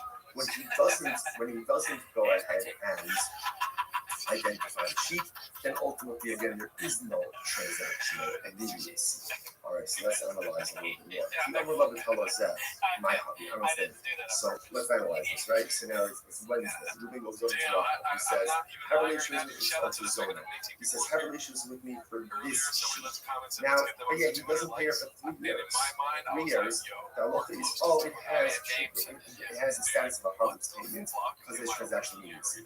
Just because he identified the sheep doesn't make it hers. In order for it to be hers, what has to happen? He says, so I'm going to tell us that having a sheep, right? Remember, livestock, animals require sheep or require taking possession, which the Gemara says, the Zoya, well, let's go help them go tiny of the sheep. So apparently it's actually interesting, and ultimately the din of the sheep is only given by Jews. So apparently, again, by a non-Jew, they don't need the sheep to apply. So it turns out the Zoya is not Jewish. Rally, guys. Well, we do it if you guys believe. We're losing by the slaughter rule, James. If you go, they call you the Hasid. Oh, interesting enough, the sheep is standing in the Chatzah. In which case, again, ultimately there's two Chatzah sheep requires. In a second. Either Kaiba Chatzera, Ba'ala V'Achikaf Masala, HaKaina. What was that? I understand. If it's in her Chatzah, in order to she requires it. In order to get relations with her, and then ultimately, again, dedicate it. It's already in her Chatzah, it's already required. What are we talking about? it's got to be In over. other words, she acquired it before Bia. So this is actually this is like the paradigmatic case of Esna's because she's acquiring the sheep even before the Bia if the sheep is standing in her Rothschild. Which the Gemara says, the Shaki and the Handy are supposed to do. Very interesting. But here's the case. So Ruben comes to Rachel and says, and here, this sheep is in a place. He says to her, I'm going to pay you. I'm going to pay you for the relations. Right? If I don't pay you money, you can take this sheep. So therefore, she doesn't really acquire the sheep initially. She acquires the sheep in the event that there is non-payment. The Amar law, and he says to her, if I pay you, let's say for the next 30 days, good. And if not, Shakli the Eslam, take this sheep ultimately again as your harlot. Fine. Massive that she says, what she says, like you're supposed to look somehow. Again, it's interesting. All of this is really unraveling to the Eslam's own watchness. Let's say again, let's say Ruben employs donkey drivers and workers. Okay, so now he's paying. Now the way ultimately again, he's paying them. Now she points out over here, Rashi, these workers are non-Jews or they're Amir artists. They're just unlearned Jews. Idolaters are unlearned Jews. They'll see why this is important. And he says to them, right? So what's the halacha? Okay, so that's important. So he goes in and he says to them, I'm paying you, right? And essentially, go use this money to go and purchase for yourself food and drink. Okay, you're paying me on supplemental wages, whatever it is. He's giving them here, right? Here's money. Go and drink. Go and. So listen, now the process. The Enoch to do this, Enoch she doesn't have to be worried. Some people are 63b. Lo mishum shvius, lo mishum ma'aser, lo mishum yaginus. And listen, there's this. Right? What's the concern here? The Gemara says that halacha l'maisa, he's giving them money. Now, because it's an akum or ameh aretz, he has to be concerned maybe the akum is going to go by yaginus, right? Or maybe ultimately again the ameh aretz is going to buy shmita or ma'aser shigim produce in Shmini outside of Yerushalayim. He doesn't have to be concerned. Why does he have to be concerned with this? Because essentially he's giving them the money and he's saying, successfully. Because he's doing that, essentially, it's not on him. Whatever they do, Rashi says over here, okay, Rashi just goes through all of this. Right, if you look at the end, if you look at Rashi, right, if you look at Rashi, it's actually the last one, the last of the long ones, not Rashi. The ha'ihu, lo safilu midi, ela priti. Ruben is not the one giving it. I told you already. He's giving it money. Here, this is for your food, this is for your drink. What they choose to do with that afterwards, essentially, is not on Ruben. It's not on Ruben, so therefore, again, no liability. Okay, now, contrast out the following. Some no, this 63b, second line down. They're all said so. Su be'ichud, v'ani porea, su ushtu v'ani porea. He says, to the workers, right, taxi drivers, go and eat, go and drink, and I'll pay, I'll pick up the tab. Oh, now this is a problem. Then we have a problem. Then we have a problem. Now, why is that? Look at that.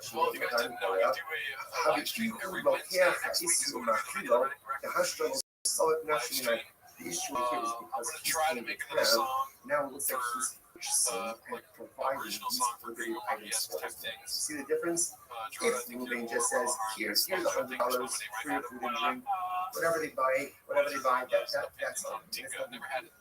If he says, go eat, go drink, I'll pick up the tab, then ultimately, again, that is problematic because it is, if he is purchasing and providing these potentially forbidden items for his things. I wasn't, what do you see from there? He to make it certain.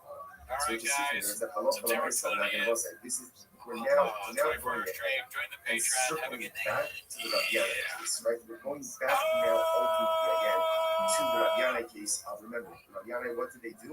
They went ahead and they borrowed Shemitah produce and they repaid the poor with 8th year produce. Rothschild said, not a problem because no transactional immediacy. So what do you see now? What do you see from this last case over here? Amo, he kapara, the Isser kapara. So what do you see from here? That when Ruvain pays the bill, right, pays the bill, so even though again he's paying after the consumption already took place, halacha l'maisa, so this transactional immediacy, and he is considered to be paying for these the shmita produce, the shame produce, the yaliness, it's problematic. Therefore, the Gemara says, "Halchanami kikapara b'miisa kapara." So here by Rabbi Yochanan, when they repay with here, ultimately again, isn't that called shmita produce? Same thing. Which we must take Gemara Kisto, the Chentein Hamakuto, in the Shabbat. So no, it's different. In the Ruben case, right, if he's going to pay, telling the workers, go drink, I'll pick up the tab.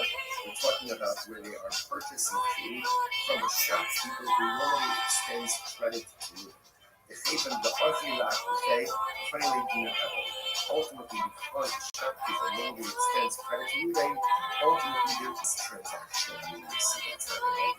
Literally translated, literally the shopkeeper acquires his money immediately. Look at that. Finally, you know, that I touch you right across the you right to the left. And give me some of the shopkeeper knows that he's going to get paid from the because he regularly extends credit.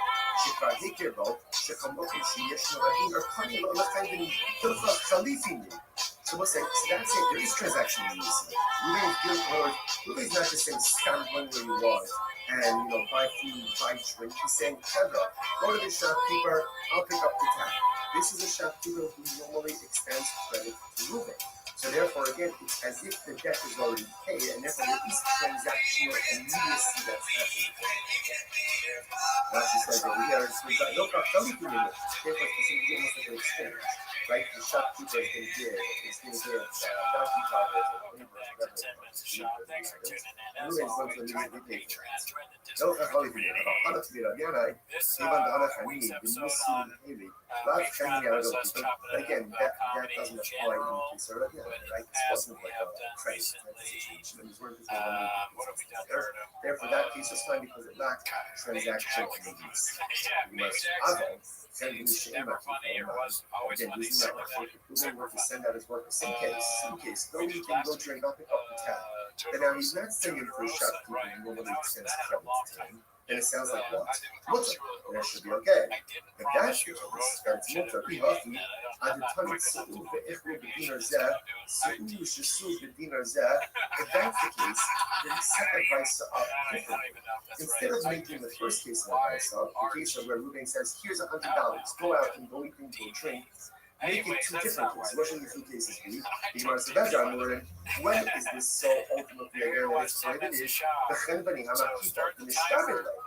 When is it prohibited for Ruben to say to his workers, go out and go eat and drink, and I'll pick up the tab? That's only with the shopkeeper who extends credit to Ruben, because there's transactional immediacy, and it's as if again the Chenbani already has the money to pick up the items.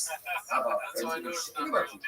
But shopkeeper who has not extended credit, therefore that lacks transactional immediacy, and that too should be part. In other words, better for the price to go ahead and two cases that are the same, but one detail different, than to highlight two cases. First, we must go old. Company should not keep a Milo Mishnabit, transaction, even if the shopkeeper doesn't extend credit. Is the purchaser not still obligated to pay Bummer Home of the Chavera. The person says to his friend, Hey, one of the employees, you on the Chassid left. So what happens? Right, Ruben goes, all right, I go over to you. Say, Ruben, give me a favor. Give him money to Shimon. Give money to Shimon. And all of my property will become encumbered to you.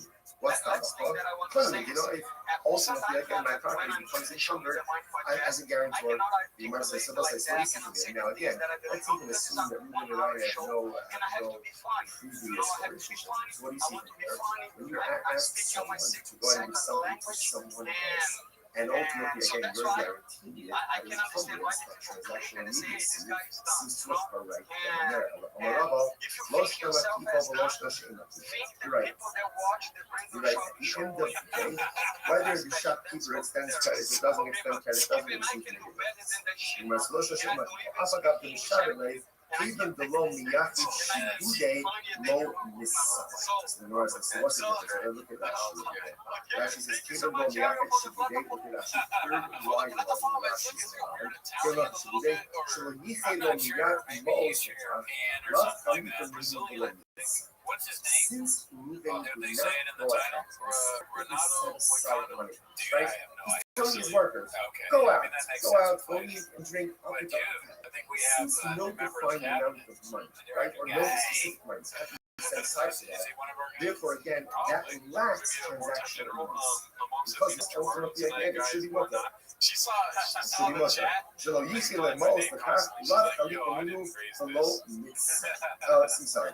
Gemara says Elahacha on my Shout out to Hashish. Renato, So though, that's the case Very hard to ultimately be again. like people So when talking you about how I talk that wrong. you shouldn't cheat this. So the Gemara says, Oh, yeah, that was "Oh, really no, funny. which is the Gemara." So ultimately, No, again, and he says another the thing Gemara. is that if you think Says I'm the Gemara. dumb, then why Ultimately, you again, watch what have to be Sprinkle concerned Five? about? Elahacha, my Hashish. You should cheat this. What have to Some be of you concerned are about not here? The Halacha when I saw that perhaps Yeah, again it's she was funny. loose. It's funny. It doesn't Versus sound Homo Miyaki like the Brazilian Lo accent. Miyaki Shibude. It sounds more Ultimately, like. again, same thing. I guess I Halacha gotta make when I it saw sound word. because no particular money is actually designated for But the that Chinese as on my net wife, transaction. or Italian Lease or format. Papa, Kigon Shahiktin Lo If you don't like What's my the show, case? The case over here is where the Balabai is advanced the money. Alrighty, let's go to the next one. So this changes over. Look at Rashi. Daddy's number Shahiktin thing Lo, really took Balabai over is change. Dinar Lefentini. Oh, yeah, Koden that was Shashala so Etzlo. The Hashtam Gabalabay is Daddy's Ta'afi. I give you your daddy's This number. changes everything. So the case over here, ultimately, again, when the Brisa says that if Reuben says to his workers, go to the family, go to the shopkeeper, eat and drink, whatever you want, it's on me. The case is already, Reuben gave the money to the shopkeeper. So there's no extension of credit. In other words, he has a tab, but it's paid for already. Oh, so now that makes sense. Because now that it's paid for already, ultimately, again, if they take prohibited things, it's literally like he's supplying them with prohibited items. I'm really so shmeitik. I mean, that's really not enough. So the Gemara says as follows. So Rav says, so we'll say, so again, all of this is all on this same realm of transactional needs. Like that's the theme that's happening. So the Gemara says, I'm sorry, I'm recently shmeitik and maybe that's really not enough. So Rav said, I said this over, in front of the Siddiq of Narada. I'm not right. He husky at the time soon you should sue by for it. That's the case. The Brisa shouldn't be that. He says to his workers, go out and drink, I will pay. I will pay me to sell if you pay. Rather, what should it say? Su'u be'iflu, su'u shesu bani nefesh. You should say, go out and drink, go out and eat, and then I'll settle up. Right? I'll settle up ultimately again with the shopkeeper. Because again, we're saying now the priest over here, we're getting prepaid. Right? So you left money with the shopkeeper. That's the question of saying, okay, I left you $100. How much is it consumed? Which you must know you're right. So you're right. Sunny, I'm like, honey, ultimately, again, halacha money says you right, change the prices, the prices should really be the And I was like, can you believe it makes that halacha money noise? says Ruben says And he looked so at it and he was like, remember, that's a straw. essentially there Why are are two you cases holding in it like advice. that? Case number one It's is like, where Ruben gives his what do you mean, $100. Says, cover Yeah, go out that's and eat, straw. go So out and what? drink. Like, you can just drink it In that like that. case, whatever they do, it's on them. It's not on you. So I didn't know that. Is that halacha l'maisa, Ruben prepaid the thing. He went ahead and gave $100 to the shopkeeper. He said, my worker's going to come in, let them buy, let them eat, let them drink. I've been telling you guys for a long time. You didn't believe me. That's I'm no smarter than Bob. be concerned Listen, if they have access now to this these Callan and I'm items, Bob. then Okay. it's Oh, as if because you're like, yeah, Ruben I'd is rather going be Jim. ahead I'd rather be and Jim. supplying you from the Jim, and we got prices should read there's this. no Ruben deal. says to This his is the workers, shop show. ואני מחש, I will settle off ultimately again with the shopkeeper. That's what we're going to say. Okay, let's stop over here for today. Oh yeah, everyone. I'm so happy that I didn't do that at work. Could you imagine I'm like all serious at work and then you go, don't spit it. I got a problem, we got a water bottle problem. Good morning. It is a great satisfaction to be able to learn all of you. Begin by thanking all of our sponsors for this morning. Sure to thank our annual Talmud Torah sponsor, Tosin Shpach of Eretz Yisrael, for dedicating all the Shem and Drushas this year. is a supposed to source levels for all Israel. From corresponds to the month of Av. Habanim Latova, Stephen Wendy Drazen, honor of Israel Drazen, and Dina Drazen, and Lee Rose White, and Stanley Rose White from the Brahman. We have learning sponsors. Dr. Edwin Gates Wolf, junction of the yard site of Dr. Wolf's father, Cyrus Wolf, Shalom, Ben Tzvi Hirsch, and Nathan and Beth Hannah, memory of their father, Ben Abba, father, Baruch Mordechai, and the name of Los Angeles. Because always we dedicate our learning in the Swiss Rock Countries, and welcome you to home. Shalom and the Karl and America, give them success. Whole massive. Also, with that, we have an exciting data ahead of us today. Today's data is South Base 62, and we are put up on South Base and base 62B. Today, Rabbi Yana, which is 2, 4, 6, 8, 10, 12 lines up from the bottom. So, Mars is the house. Today, Rabbi Yana, Yas Ike Shias Manu, the Karlu Bishnis. So, very interesting case over here. The members of the household of Rabbi Yana do as follows. They will borrow Shemitah produce from the poor, and then repay them with 8-year produce, non-Shemitah produce on the following year. So if you look at Rashi says something very interesting. Yasu Kirishi is called this man of yours. So obviously, again, without getting into all the Shemitah technicalities of it, but halacha myself, you can go ahead and lend or borrow, not commerce, but lend or borrow Shemitah produce while it's still readily available for everyone. So this guy's, once it's no longer readily available in the field, you really can no longer kind of keep it for yourself. So the idea over here is, so the people of the house of Rabbi would borrow Shemitah produce from the Aniyim during the Shemitah. Rashi goes on, part of the Sheminis, Ishtachas ka'afli Aniyim Sheminis achar adir, Abitite Rishtis. So what ends up happening again is on year number 8, the people of Rabbi's house repay the Aniyim, ultimately again with new produce, 8-year produce. So the Gemara says, so they came and they said, so people who mentioned this practice Rabbi Yochanan, there's something about it obviously that bothered people. So they said to Rabbi Yochanan, Rabbi Yochanan said, yeah, listen often. It's perfectly fine. It's perfectly fine. Why? Interestingly enough, look at Rashi's also of the stars, through a couple of Rashi's. You also know, Rabbi Yochanan said, the members of the house of the Yanites are acting totally fine. Rashi says, the statement that he shaita, lo habu hanach be'en, lo ichbuf be'han ba'ani, lav chalit ben-minu, and lo chayel l'kidusha shvi'ez alai. So remember again. We saw yesterday's daf already. When you get into an issue of potential commerce with a forbidden item, so sometimes that forbidden item can be talked upon or previously committed. So for example, the concern over here is, if this looks like one is transacting business with Shemitah produce, then even the 8-year produce should ultimately have the same thing, Shemitah prohibition. But the ultimate said it's not really a problem. Why? Because there's not a reciprocity, there's not immediacy, or I should say, there's no immediate reciprocity. Because the produce is being taken in Shemitah and only being quote unquote to be paid during year 8, because there's no immediate reciprocity, therefore this does not look like you're doing commerce with Shemitah produce, and therefore no Shemitah prohibition resolves upon the 8-year produce. That's the ideal. Therefore, again, halacha l'maisa, and therefore, again, Shemitah sanctity will not develop upon the 8-year produce. This is very interesting, and this is connect them to Esna and and interestingly enough, a similar case would come up with Esna Zoma. Esna Zoma is developed when the person goes to a Zoma, and he gives her something for her services. Right? Obviously, he gives her money, or he gives her an object. That object is called an Esna Zoma, and cannot be used for any type of sacrificial purposes. Makes sense. Listen to this. The sign, y'all. The Gemara says, the corresponding piece of Esna, what's the case? The sign, listen to this. Rashi says, let's say Ruben goes to Rachel is his home. Right? Ruben goes to Rachel, and ultimately, again, he gives her this, and he gives her a payment, right? But he doesn't have relations with her. Or he has relations with her but doesn't pay her anything. What's the halacha? Her harlot's payment ultimately is much of the sacrificial use. Obviously, it doesn't make sense. If he gave her, let's say he gave her a lamb, he gave her a sheep, and he didn't have relations with her, then of course it's permitted for a carbon wife sheep that even though he didn't have relations with her. So he didn't have relations with her, then ultimately again, the land is a gift. It's a gift, there's no restrictions on it.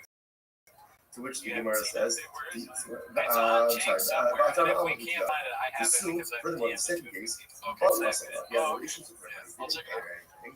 I can't really hear the only thing I know on here. I think you should tell me party what And if he name didn't must pay her be, anything, and I'll but he go to don't the know us a party lot, and call my it. estimate, mutter. Here's So the if he thing, didn't pay her anything, we'll get and back what's to the the meaning of the T-Mos statement thing real from quick. Raisa that I've says only that ever Allah met from the Raisa, the estimate people is that make mutter, it on doesn't that I make any don't like. sense.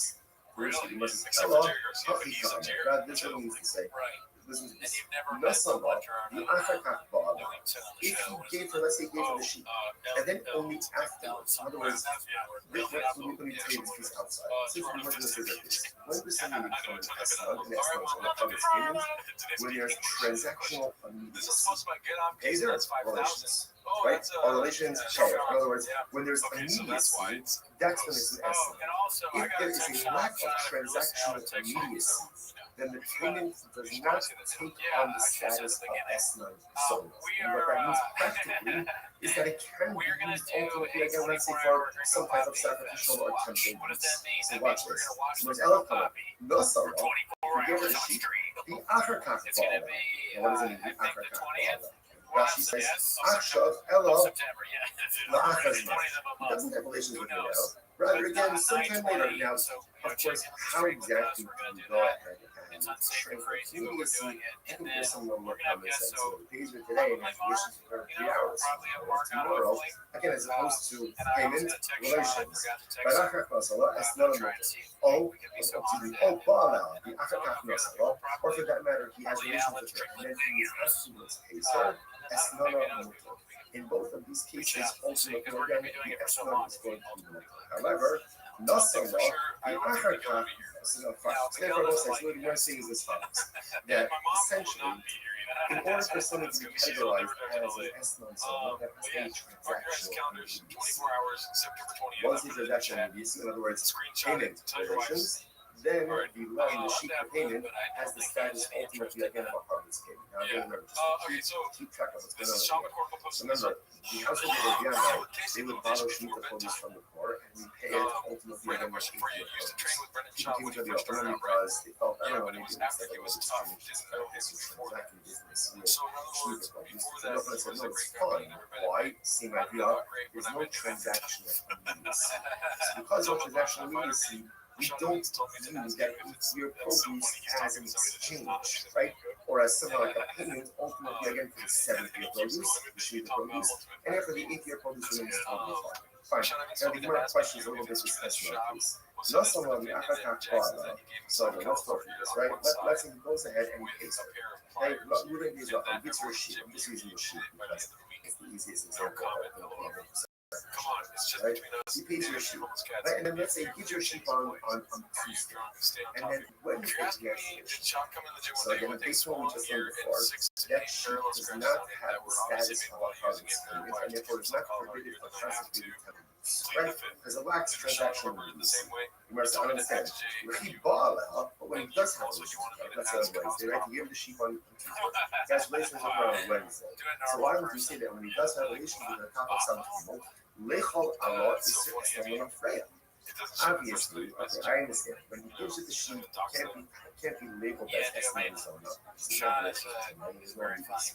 But when he does have relations with her on Wednesday, then retroactively, the designation of the sheep as a harvest payment should devolve upon the sheep retroactively. And therefore, the sheep should be categorized as an Esman Zona or as a Tuesday. Rabbi Lazar says it's very Something interesting. like that. What's Yeah, we were thinking early. This is very interesting. What happened? Zoma, right? Zoma got the sheep on Tuesday. She got the sheep on Tuesday. Now, relations didn't happen until Wednesday. So you're saying that when you have relations on Wednesday, retroactively, the sheep should be categorized as a harvest. Oh, what's the case? She offered it up as a carbon on Tuesday. She offered up as a carbon on Tuesday. A pious harvest, a pious zona. When And I also, was a you young might see boy, Lisa, I was quite naughty, but then I she's matured Zona, and became a and she's distinguished walking up and to us. respected British Also, man. it's important to make this make those who don't understand these all different consistencies. And we Yeah, all well, inherent Ryan Hardy, contradictions. And in certain yeah, respects, Australia will get you it know, 7 days I'm ahead. Sadiq, Thank you, and Christian. in certain respects, I'm Shout out to Malaysian. Christian And there Elf. are things in my life that I do very Way to well, use the and voice. things in my life that I do very Alright. poorly, and there Do you are think he things did that I that? don't Do you do think at he all. used players too? Is that confirmed? The things I didn't even that know I that don't story. do There's so well, much or shop do lore poorly, or that don't like do that's at what I all, didn't even Baruch know. Hashem, But don't take away from the me, things that I do well, that I'm righteous. Some real hawks in the chat. Yiddishkeit Shout out is to you never guys. all or nothing. Especially You people that can are be always righteous here. in some areas Manly and men morally think bankrupt in other areas. Now, obviously, that's not the goal, right? The goal is to have a certain level of harmonious spirituality and righteousness in all areas of my life. But most of us are not there. But sometimes we feel hypocritical. Or sometimes we feel like a fake. Here, I'm learning Torah, but I'm doing this. Or I'm giving tzedakah, but I'm doing this. Or I'm chesed, but I'm doing this. Right, it is hypocritical. It is still contradictory, but welcome to the nature of the human condition. We all live in hypocrisy, we all live in contradictions. Such is the nature of life. It is important for us not to lose faith in ourselves. That even though the zone is a zone, I mean, all these Jackson you know what? things. I guarantee you, those One thing kabbalas for me, he's like a are necklace reactive salesman or something that has a podcast. easy to roll. Very branded. Because at the end of the day, no one knows our inner They have contradiction a and struggles podcast, and and it's weird that a jeweler. and when we still Actually, push you know what? forward I to do don't know good, a jeweler's despite all but the things that are broken, sometimes that's a pinnacle of human accomplishment. In any event, so the Zona offered up the comments. But the kind of relations occurred on Wednesday. The animal was already gone. She already offered it up. So I was like, okay, let's analyze this. Let's unpack this. Okay. If you tell me, what's the case? I'm allowed to make the abstract. If he says it's Zona, these are the land on Tuesday. It says, this is yours as of today. Right? Acquire this as of today. Right? Then, Halachah Lamasim, she's like a Sharila. Right? The Halachah Bishashiya Umataba Ma'amudiya. So then obviously it's mutter, right? Because she has title to it. It can't be categorized as an esron on Tuesday because they didn't have a relation to that. So essentially, gave her a gift. And for sure, I'd like to offer it up. However, the law on the in the abstract means enough. This is very interesting. But if he cannot give her permission to acquire it as well, and if he was not explicit, if he can say to her, this is your animal as of now, as of Tuesday, right? They're scheduled for relations on Wednesday. So what does it mean? He's a and have relations tomorrow. If that's the case, if he doesn't tell her to acquire it, it's not hers. It's not hers. And if it's not hers, he must be hard. After all, the Ishkiyak is based on publishing of the Torah says, if a person will consecrate his home, this is talking about an error valuation. I will go ahead and consecrate his home. I'm not based on the shusha, just like your home, you own it. As for the shusha, so to the only thing you consecrate, whether it's consecrate or whether it's offer up, is something that you own. In other words, if she doesn't own it on Tuesday, then how could she offer up as a parent? It's 5 years. I'm going to send them as a hospital. You could only be makdish something that is yours. Which means, in the realm of personal growth, this Baruch only asks of us what we're able to do. There's sometimes we make a mistake of measuring ourselves against other people. And that's not necessarily the right thing to do. It's good to have role models. It's definitely good to have people who strive to do that. But a lot of times we kind of compare ourselves to others and then we're frustrated when we don't measure up. But who says you can measure up to someone else? You don't know what this person's proposals are, their abilities are. The Ribbon Shel Olam only asks you to be makdish that which you own. You only have to consecrate, or you only can consecrate that which you own. You can't consecrate it doesn't belong to you. We so often in life we forget that God only expects of us what we're able to do. He doesn't expect of me what someone else can do. He doesn't expect of me someone else's accomplishments. What he does expect of me is to take a personalistic inventory about all the spiritual truths that I possess. To be honest, is that what I possess? Because we possess a lot more than we're honest about. And then utilize those in the pursuit of personalistic holiness. Only to be makdish that which belongs to you. And the Baruch only asks of us to accomplish spiritual things that are in our power, in our spiritual tools. Tell us what's the case. was a guy And the other law, jobs. the other guy, I just see. This is very interesting. So he says to her, right, so Reuben gives this to the zone of the sheep, right? And he says, okay, keep the sheep with you. We're scheduled to be here tomorrow, right? And just keep it with you until tomorrow. Be mitzvah, but if you need the sheep for some reason, let's say something comes up, you need the sheep, I don't know, you need a car money, you need to know whatever it is, then Gemara says, then I give you the right to acquire it. So it's interesting, that's fine. So Gemara says this. So that's the zone. Now again, what's the idea? Why we do this? Besides that, it's not a we're doing this because again, remember, this all happened with the Rabbi this Shiva transaction. The idea that's happening over here is that something can only be vested in the status when there is a level of transactional. That's Brian Callen's house. That's where Brian Callen lives. And ultimately, you see it by the Esmond zone by the product communications. That emerges gets them as the product communications. So by the way, come up with the Shassaman. So very interesting. So let's say, the same thing.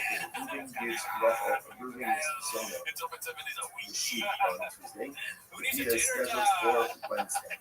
On Tuesday, she goes in and she's not the sheep. She consecrates it. She didn't offer up to the prophet. But she's not the sheep. So what's the status of the Arnold? Given the Amar, and the rest of the Rabbi is Russell Handle, Kiman Dakri Russell. Didn't say that essentially making something heckish is the equivalent of offering it. In other words, literally, the Gemara says that verbally pledging something to heckish is the equivalent of giving it over to a regular person. So therefore, do we say ultimately again that the act of going ahead and not this shit verbally is the equivalent of offering it up? In other words, offering it up is offering it up, but being it's gone, it's gone. Being makdish ultimately again, it is still here, it's still present. So does she have the ability? What happened if she was makdish? Again, because I must say, you heard the shayla is. In the case where she offered it up on Tuesday, by the time this year occurs, obviously again it's gone. It's gone, right? So it can't be called an Esler Zona because it was no longer in existence at the time that the Bia occurred. In this case over here, on Tuesday she's not Bishop. Wednesday the Bia occurs, and ultimately at the time of the Bia, the object is still here. So now the Shaila is that does the object become an Esler Zona or not? So the kid coming to the Eliezer. So going back, this is Rabbi Eliezer on the top of the dot. Right? Rabbi Eliezer said, "Cut up the hickory blossom." So remember again, the way the blossom understood the case of Esler Zona, right? Is where she went ahead and she already offered it. Right? She offered it up already by the time of the third. That's the hickory blossom. So that's because she offered it up, it's no longer existing. How about hickory shasson? Flowers. And the religious statement here that if she was not fishing, but the animal was still in existence at the time that was occurred, perhaps the animal would now be called an Esler Zona. Much the Gemara says, no, the Rabbi Eliezer is fake and quiet. The truth is, this shayla is not a shayla of Rabbi Eliezer himself. So the Gemara says, no. Mifshat Shita Rabbi Eliezer, that the Russell Salka Baki Shasson, so Isser Shasbia. Does Rabbi Eliezer say that the one time it doesn't become an Esler is when the animal is offered up before the Bia. Because by the time the Bia occurs, the animal is no longer here. But perhaps, again, where she was just makdish, she consecrated, the animal is still in existence at the time of the Bia, in which case, halacha l'maisa, the animal is recategorized as an Esler Zona. All Dilma, if you also shitale, the Kishas the Sak. Or no, maybe obviously she offered it up and it's fallen in this time of the Bia. Of course, it's not going to be categorized as an Esler Zona, but in case she just consecrated it, we're not sure. Which the Gemara says, so we're really not sure. So interestingly enough, I will say, what comes out in this case over here is, first of all, so important lesson of what? We're not finished with Esler Zona. But what we do understand is that in order for something to be categorized as an Esler Zona, as a part of payment, it must be transactional and release, which means payment, if that order is not followed, either payment and delayed Bia, or Bia and then payment, ultimately, again, it is not considered to be an Esler Zona. So, if he deposited an animal for payments, now, and the Bia doesn't return so later on, assuming she has rights in that animal, therefore, she goes ahead and she offers it up. It's a bona fide karma. If she's not dishes, she consecrates it. So the animal is It's the still in kind of existence it's the that can kind kind of of bullying up that I the look next at it. day. It makes me What's the nervous. status of that I'm animal? like, damn, dude, he's That's the capable thing. of this. I'm not sure I've Okay, ever let's analyze it. done something like But this to somebody more than I would ever do it. so we're making what's that? The second case of the Like if I had let's the see, has power to relations make with someone her, look this and bad, then I'm not sure I afterwards he would. pays her. Like Right the back people that muscle Ben up. says would do So is what ultimately, those people again, would do. the payment Yeah. is not to We're like crazy. Rick Glassman is insane. for me, what is the cash out? Like, but you can tell I they don't were just understand there this. for him. You know, sales for Like, me. fondly, but But do you really believe that? Oh yeah, because they didn't know much about the context. They picked like the cheapest one. for the rest, right? Did you Because think if something something was has weird at the time, relations and with then someone, later on you and then he were pays her called? even 3 years late. But 3 I years also late, like some my people spot pay is all of the bills late. So you Right, didn't so he even pays say her your late, right? 3 years later, to make money. it's still called a heartless payment, and it's So you still had the a little awesome. door now, I'm and now not instead of comics, stuff, you're I'm selling not pissed CBD. off. Look, cash, it wasn't that conscious, it was just important. The price that we quoted before, last time, crazy days, 60 said that if there's relations and then payment, that's not an estimate, there's no transactional immediacy. Here, the Gemara says that there's relations, even if the case of 3 years later, ultimately it is still usher. I'm not Rabbi Yitzchak, I'm Rav Chisda Lo Kasha. Papa's newest It's shop not a is contradiction. Sean's. Hada Amar Hizba'ali li B'Talazeh. Hada Amar Hizba'ali li B'Talastan. So listen, Okay, this is very Charlatan werewolf. ultimately again. I mean, One, that's so great. we're talking one I, case is another case where he I says, kinda like have that. relations with me for this sheep. Werewolf. Oh, And it's he identified the sheep. Versus have relations with me for a sheep. Kirashi. B'Talazeh. Kol kama d'yohev lo havi esman So d'nechashtatis. werewolf. So ultimately, again, the Gemara says when he identifies the sheep, it's as if there's transactional release. When he doesn't go ahead and Werewolf. identify the sheep, then ultimately, again, there is no transactional release. Got this All one right, here. so let's analyze it a little bit more. The Special overall color of request. death, Boy, my hobby, I understand. we're So not taking any let's more analyze requests this, from the right? chat, So but now, we do have a special when request for we Boy. go to Rothschild, he says, have relations with Yeah. me or to Zola. I He wanted to says, see have this. relations I wanted with me you for all to see this this. sheep. Now, It's again, he posted by doesn't pay Stock for 3 Standard years. 5323. 3 years. Revealed why the It assassins has look like killings. it has the status of a harvest payment because there's transaction release. Dude, I didn't even Just read the because caption the first time I he watched it. Now I identified the watched sheep this 50. doesn't make it hers. This In shit order is for it to be hers, what has to happen? This is a Gemara says, wild, but I don't know where it's "Yisrael lo from. talazeh ma'hadim It's like- l'chasim shichal." Right? Remember, it's livestock, animals require the sheep, are required to be measured. Which the Gemara says, "Yisrael lo talazeh sheep." Okay, so apparently it's actually I interesting. want to know. I Ultimately, tried the to look the it sheep up, is only by figure it Jews. out, and I have grapes. So I So was apparently, able to again, do by a it. non-Jew, The they research I don't did move online the sheep did not for reveal parts. So what it this turns out it's is. one of It's these very funny how I asked that question. You It guys did not know expect the the grades drop. the old numbers are Israelis. No, it's talking about Jewish harlots. But you don't, they call you the chassid. Oh, interestingly enough, the sheep is standing in her chassid. In which case, It's so again, funny, like nobody ultimately, does this it. chassid she We requires. all That's in a definitely second. you have grapes. You Oh, can yes, play it's the counts. chassid, but the African I muscle. mean, my thyroid is Hold on a fucked up. second. I don't understand. If it's in her chassid, in order, then she acquires it. In order to get relations with her, and then ultimately, again, then Stand-up it's comedy is the most. already in her What chassid, she already is acquired this? it. What are we Is the talking most about? gangster art form? That's what he You must, says. in other words, dude. she It gets acquired it before. crazier So than this is that. actually Also, this is I like want the you to paradigmatic notice case of the Estimate acting. It took me a second. acquired The the sheep acting of even before everybody the in this if clip the sheep is is so standing in bad. Chutza. Like Which the the Mars guy the shot in the hand the apple. like Very the interesting. host Now of the show, here's the the case. host of this So thing, when it comes to is Raphael, doing everything he can to and make it seem like he's not this actually sheep hosting is a not show. hosting. Remember, It's what crazy, is and a then you should host? see The the host essentially is too. a running tour. They, In other words, he says to I her, don't know if they're I'm ashamed going to pay to be you. in it I'm or going what's to pay going you on, for but relations. it's like a public Right? service. If I don't pay you money, you could take this sheep. So therefore, she doesn't really acquire sheep initially. She acquires the sheep in the event that there is non-payment. The Amallah, he says, if I pay you, let's say for the next 30 days, good. And if not, shakli gas lemon. Take this sheep ultimately again as your holy Hey, it looks like fine. Yeah, when Cal's being thin. Nasir Dashish, that's what Shesha says like this. Supposed to Why need would some you help. make this face? Again, it's interesting. All of this is really unraveling from the essence of this. Watch this. Let's say again, let's say Ruben employs donkey drivers and workers. They say that he's paying. Now, the way ultimately again, he's paying. Now, Rashi points out over here. Rashi, either these workers are non-Jews or they're Amia artists. They're just unlearned Jews. Idolaters are unlearned Jews. They'll see why this is important just a moment. And he says to them, Right? So what's the halacha? The Eno Choshesh, okay, so actually before the so he goes and he says to them, I'm paying you, right? And essentially, go use this money to go and purchase for yourself food and drink. Okay, either that's your payment or supplemental wages, whatever it is. He's giving to here, right? Here's money. Go and drink. Go and eat. So let's say now the person says, "You know, Choshesh, if you do this, you know, Choshesh, you doesn't have to be worried." So you know, there's 63. לא משום שביס ולא משום מפס, ולא משום מעייס. אבל זה here's the shit. Right? What's the concern here, right? The Gemara says that halacha l'maisa, he's giving them money.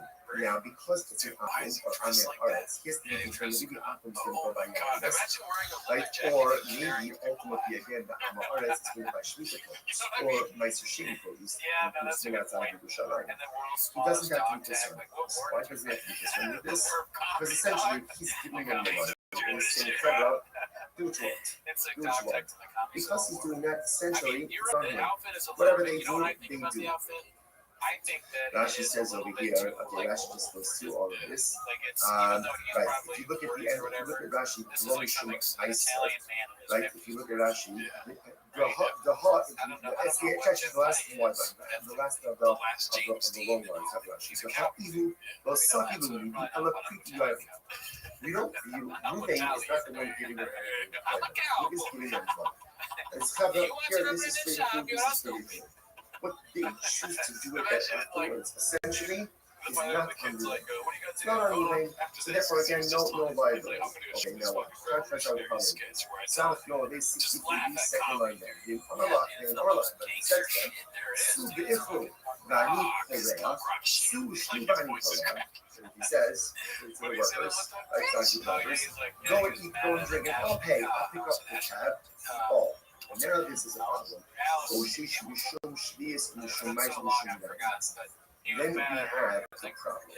Then we have a problem. Now why is that? You're actually getting the time for it.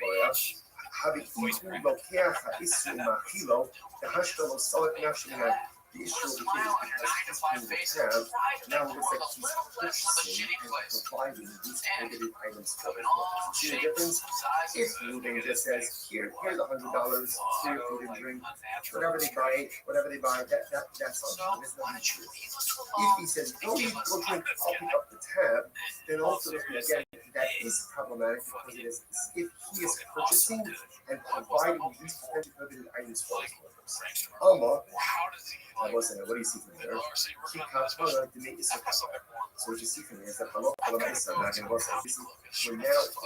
ahead and circling back to the Rabbi case, right? We're going back now ultimately again to the Rabbi case. Remember, Rabbi, what did they do? They went ahead and they borrowed shmita produce and we paid for with 8 year produce. Rothschild said, not a problem because no transactional immediacy. So what do you see now? What do you see from this last case over there? So what do you see here? That when Ruben pays the bill, so even though again he's paying after the consumption already took place, the local amount of his transactional immediacy, and he is considered to be paying for the shmita produce, shaming produce. It's problematic. Therefore, the Gemara says. Also, none keep kapara, the isi kapara. So to over here by the other end, when they repay in the 8th year, ultimately again, isn't that ultimately for shmita produce? Same thing. To which the Gemara says, Gemara fisto, v'chenteni hamakito, v'nishtabet. So no, it's different. In the Ruben case, right, where he's going ahead and telling the workers, go eat, go drink, I'll pick up the tab. We're talking about where they are purchasing food from a shopkeeper who normally extends credit to even the ugly last day, 28 unit level. Ultimately, because the shopkeeper normally extends credit to Ruben, ultimately there's this transaction. Literally translated, literally the shopkeeper acquires his money immediately. Look at that. 28 unit level, it's actually 90 plus the shopkeeper knows what he's going to get from this. He regularly extends credit. She's not here, though. She's come up and she's or coming along with everything. So that's it. There is transaction fees. Ruben's not just going to stand one where you want and buy food, buy drinks. He's saying, Pedro, go to the shopkeeper, I'll pick up the tab. This is a shopkeeper who normally extends credit to Ruben. So therefore, again, it's as if the debt is already paid, and therefore there is transactional immediacy that's happening. Rashi says over here, therefore this is almost like an exchange, right? The shopkeeper is going to give donkey drivers, Ruben is going to immediately pay.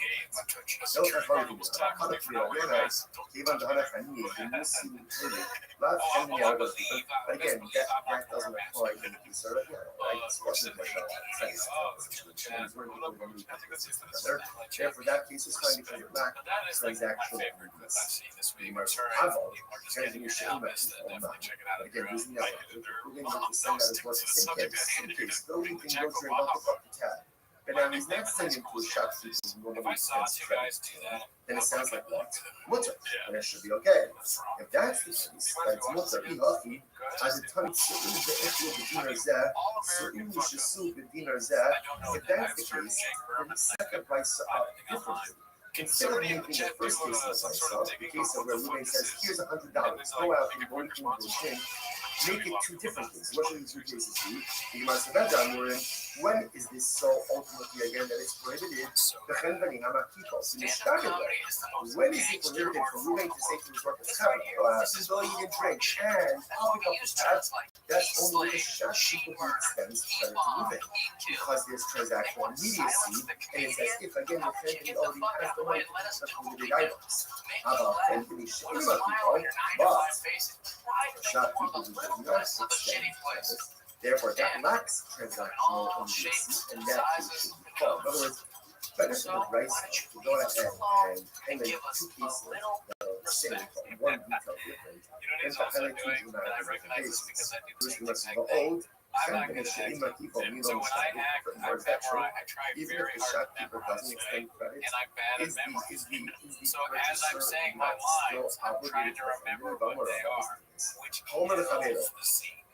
Person says to his friend, hey, one of the funny, you can come the first thing love. What happens, right?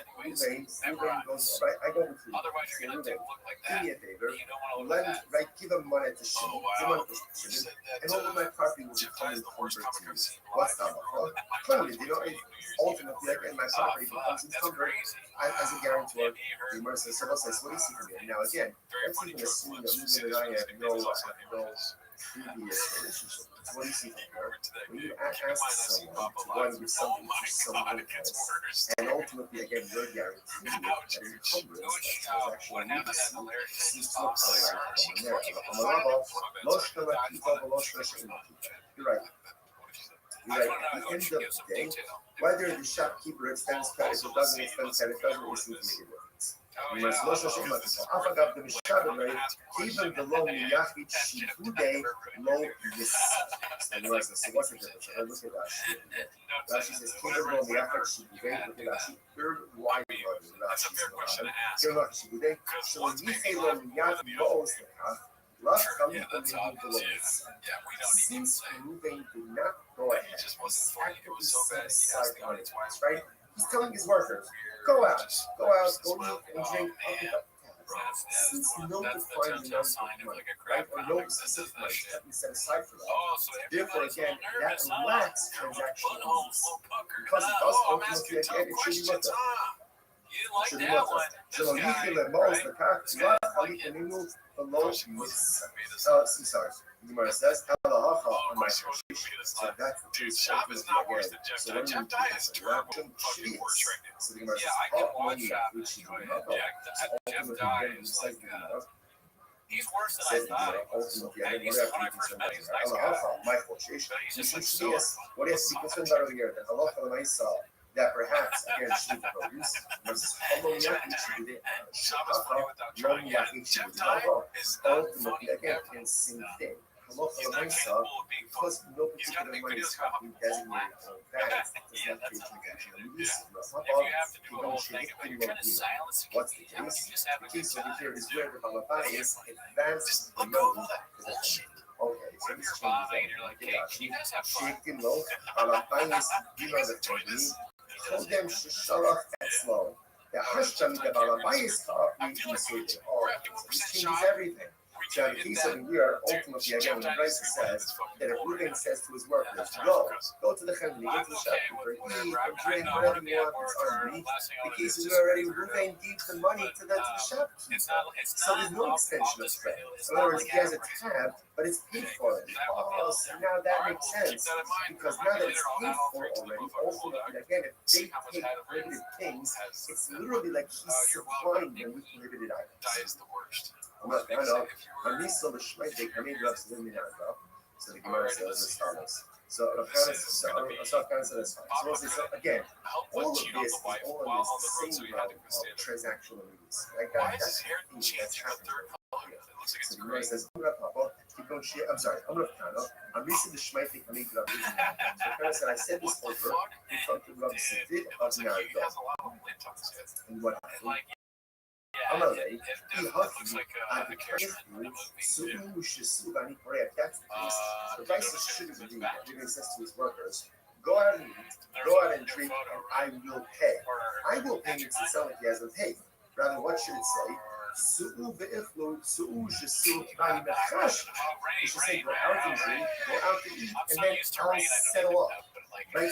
I'll settle up ultimately again with the shopkeeper. Because again, we're saying now the case over here, we're going to be dead. Right? So when we left money with the shopkeeper, then it's a question of saying, okay, I left you $100. How much did you consume? Which thing was, oh, you're right. So you're right. Tony, I'm sorry.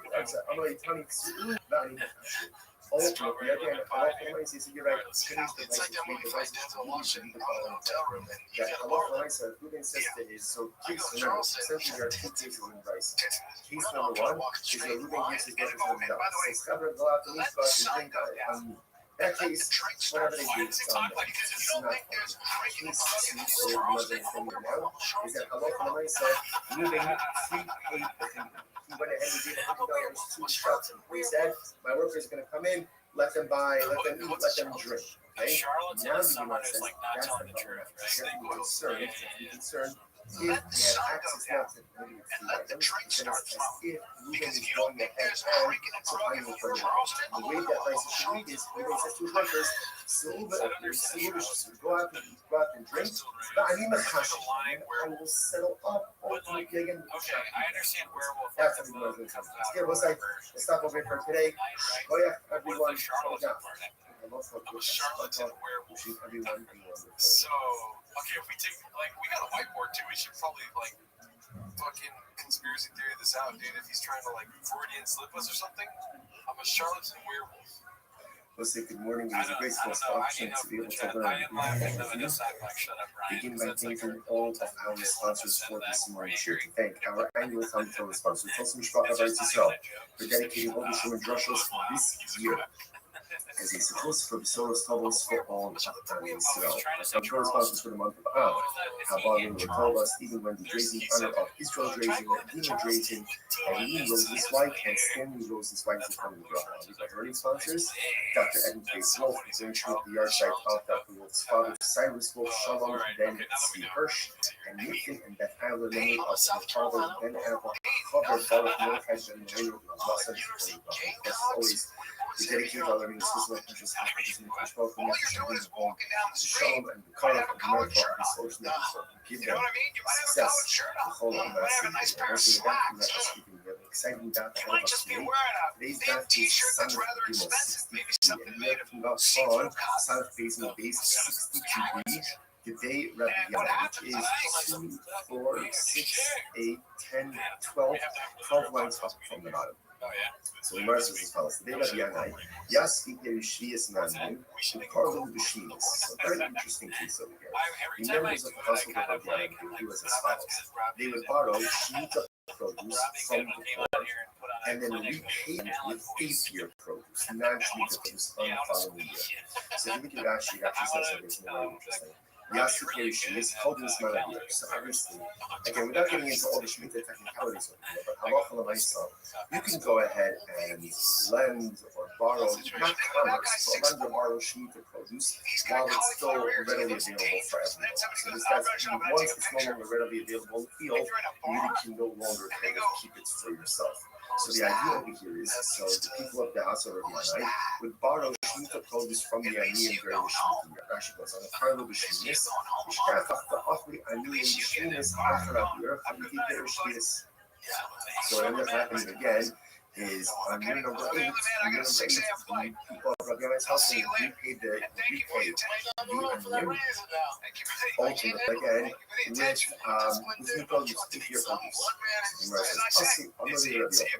So they came and they said, so people mentioned it there was something about it, obviously, that bothered people to some degree. So they said something to Rabbi Yochanan, from a little, Rabbi Yochanan said, yeah, you see, often perfectly fine.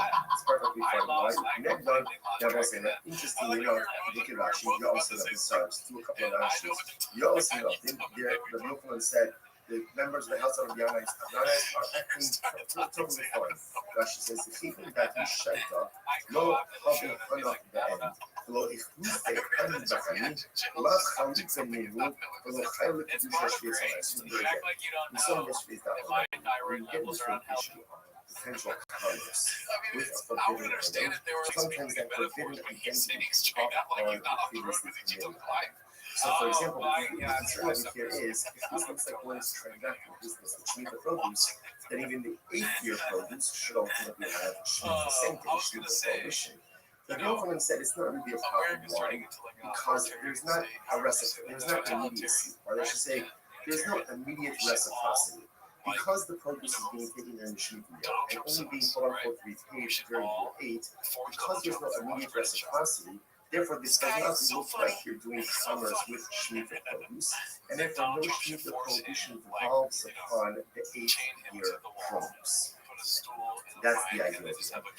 Therefore, again, halacha l'maisa, and therefore, again, Shemitah sanctity will not devolve upon the 8-year produce. This is very interesting. This is Kinet Esna. And interestingly enough, a similar case would come up with Esna Zona. Esna Zona is how a person goes to a Zona and he gives her something for her services. Right? Obviously, he pays her money, but he gives her an object. That object is called an Esna Zona, meaning for a home, and cannot be used for any type of sacrificial purposes. Makes sense. Listen to this. The sign up, the Muslim, corresponding to Esna, what's the case? The sign up into this. Rashi says, no some level of honor. Let's say Ruben goes to Rachel is home. Right? Ruben goes to Rachel, and ultimately, again, he gives her he gives her payment, right? But he doesn't have relations with her. Or go on to have a or he has relations with her but doesn't pay her anything. What's the halacha? Esmana mutter. Her husband's payment ultimately is mutter for sacrificial use. Obviously, it doesn't make sense. You know, nothing about if he gave her, let's say he gave her a lamb, he gave her a sheep, and he didn't have a relationship with her, then of course it's going to require carbon, but given the Rabbi, not sure about other people. He didn't have a relationship with her. So he didn't have a relationship with her, then ultimately again, the lamb is a gift. It's a gift, there's no restrictions on it, to which the Gemara says, furthermore, the second case, but we have a lot of relationship with her, he didn't pay her anything, but no younger law from ultimately he didn't pay her anything.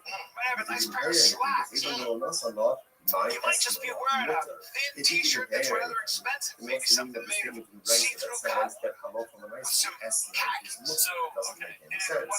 So which the Gemara says, hello, this is what it means to say. Listen to this.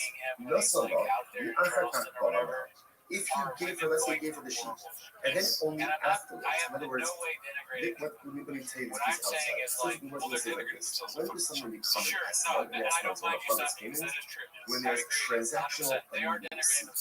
Payer relations, right? Our relations payer. In other words, when there's immediacy, that's when it's an asset. If there is a lack of transactional immediacy, then the payment does not take on the status of SNO. So, and what that means practically is that it can be used ultimately, again, let's say for some type of sacrificial or temple use. So watch this. So there's other color. No solo, if you gave her the sheep, the Achar Kach Bala. Now what does it mean, the Achar Kach Bala?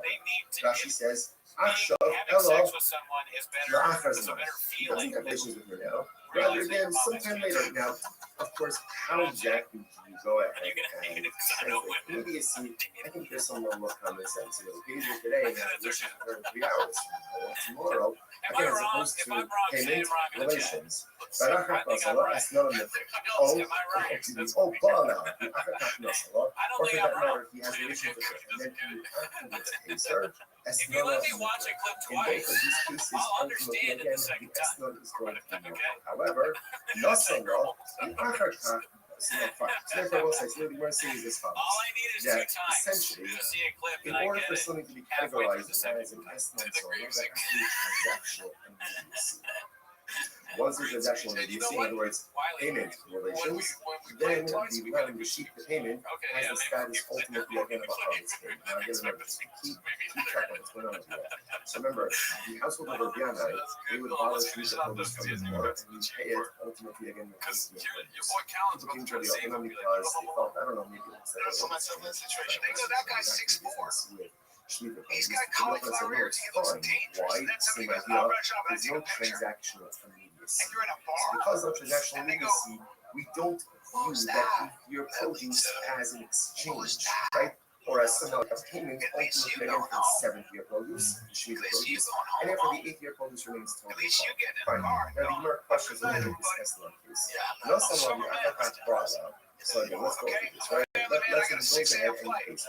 I'll see you later. Thank Thank you for your time. I'm on the road for that reason now. I can't handle it. Give me attention. I'm just going to put you underneath Right, and then let's say As I said, it's if the wind blows hard and strong enough, so even the again, strongest based on what we levy just done before, will that break sheet after a does while. not It's have like the status of a harvest payment, and therefore It's it's not just a permitted crazy, for like, prosecuted temple. I don't know. There's a Just last say, transaction yeah, in say you these. like cheating on You your must wife without understand. saying you like cheating on your wife. But when he It's does have depressing. let's say on Wednesday, right? He gives a sheep on Tuesday. He has relations with her on Wednesday. So why don't we say that when he does have relations It's with a her, different life. I can't imagine Lechol talking Allah is this way certain of Freya. when my wife could watch the Obviously, show. okay, I understand. When he gives you the sheep, it can't be labeled as SDO Zona. It's in their relations with her. There's no reason. But when he does have relations with her on He's telling Wednesday, other then people that he cheats on his retroactively, wife. the designation And then you of tell the sheep another 100, as a and then harvest payment should devolve upon the sheep retroactively. And it's And therefore, the so sheep should be trashy to categorized be like as an Charleston's Esmond a Zona love place. already Not that passed on Charleston's the best Tuesday. spot. But The just Lazar like, says you it's very know, interesting. oh yeah, I went to She Charleston. talk about the Hickory Bus. Stayed at a Hilton. And This is very I interesting. cheated on my wife. What happened? The Zona, right? The Zona got the sheep on Tuesday. She got the sheep on Tuesday. Let's see Now, what we got relations next. didn't happen until Oh. Wednesday. So we're saying that when they have relations on Wednesday, retroactively, the sheep should be categorized as a harvest payment. Oh, what's the case? She offered it up as a carbon on Tuesday. Sometimes She offered up as a carbon on Tuesday. A pious harlot, a pious Zona. I will say, you might say to yourself, come on, what a figure. She's a Zona. And she's offering up carbonos. No sense. You've already met this many times in the past. Those are the things that But we sometimes all still fucking is a really good bit. and you Can we don't post need that to every week so I can watch it? and in certain respects, Shout I'm out to the best ever. in certain respects, Shout out to one usual and there are 4460. things in my life Got that I us do told over very 12 well, and y'all. there are things in my life that I do very Let's see here. We watched this, right? Mama always has the beauty. Oh yeah. Why is he wearing that? the things that I don't do Or is it well, just or Miserable do Scumbag? poorly, Oh, or she's a don't do miserable it all, scumbag. off That's Hashem, don't him. take away from the things Talking shit that I about do someone. well. Oh, I think Righteous. so. Never mind. Yeah. Yiddishkeit is not an all Here we go. You could be righteous in Nice some bubble. areas Damn, dude, and they're morally cool. bankrupt Just like in other areas. oh, Now, obviously, yeah, that's not the goal, this was right? funny. The goal is to Yeah. have a And good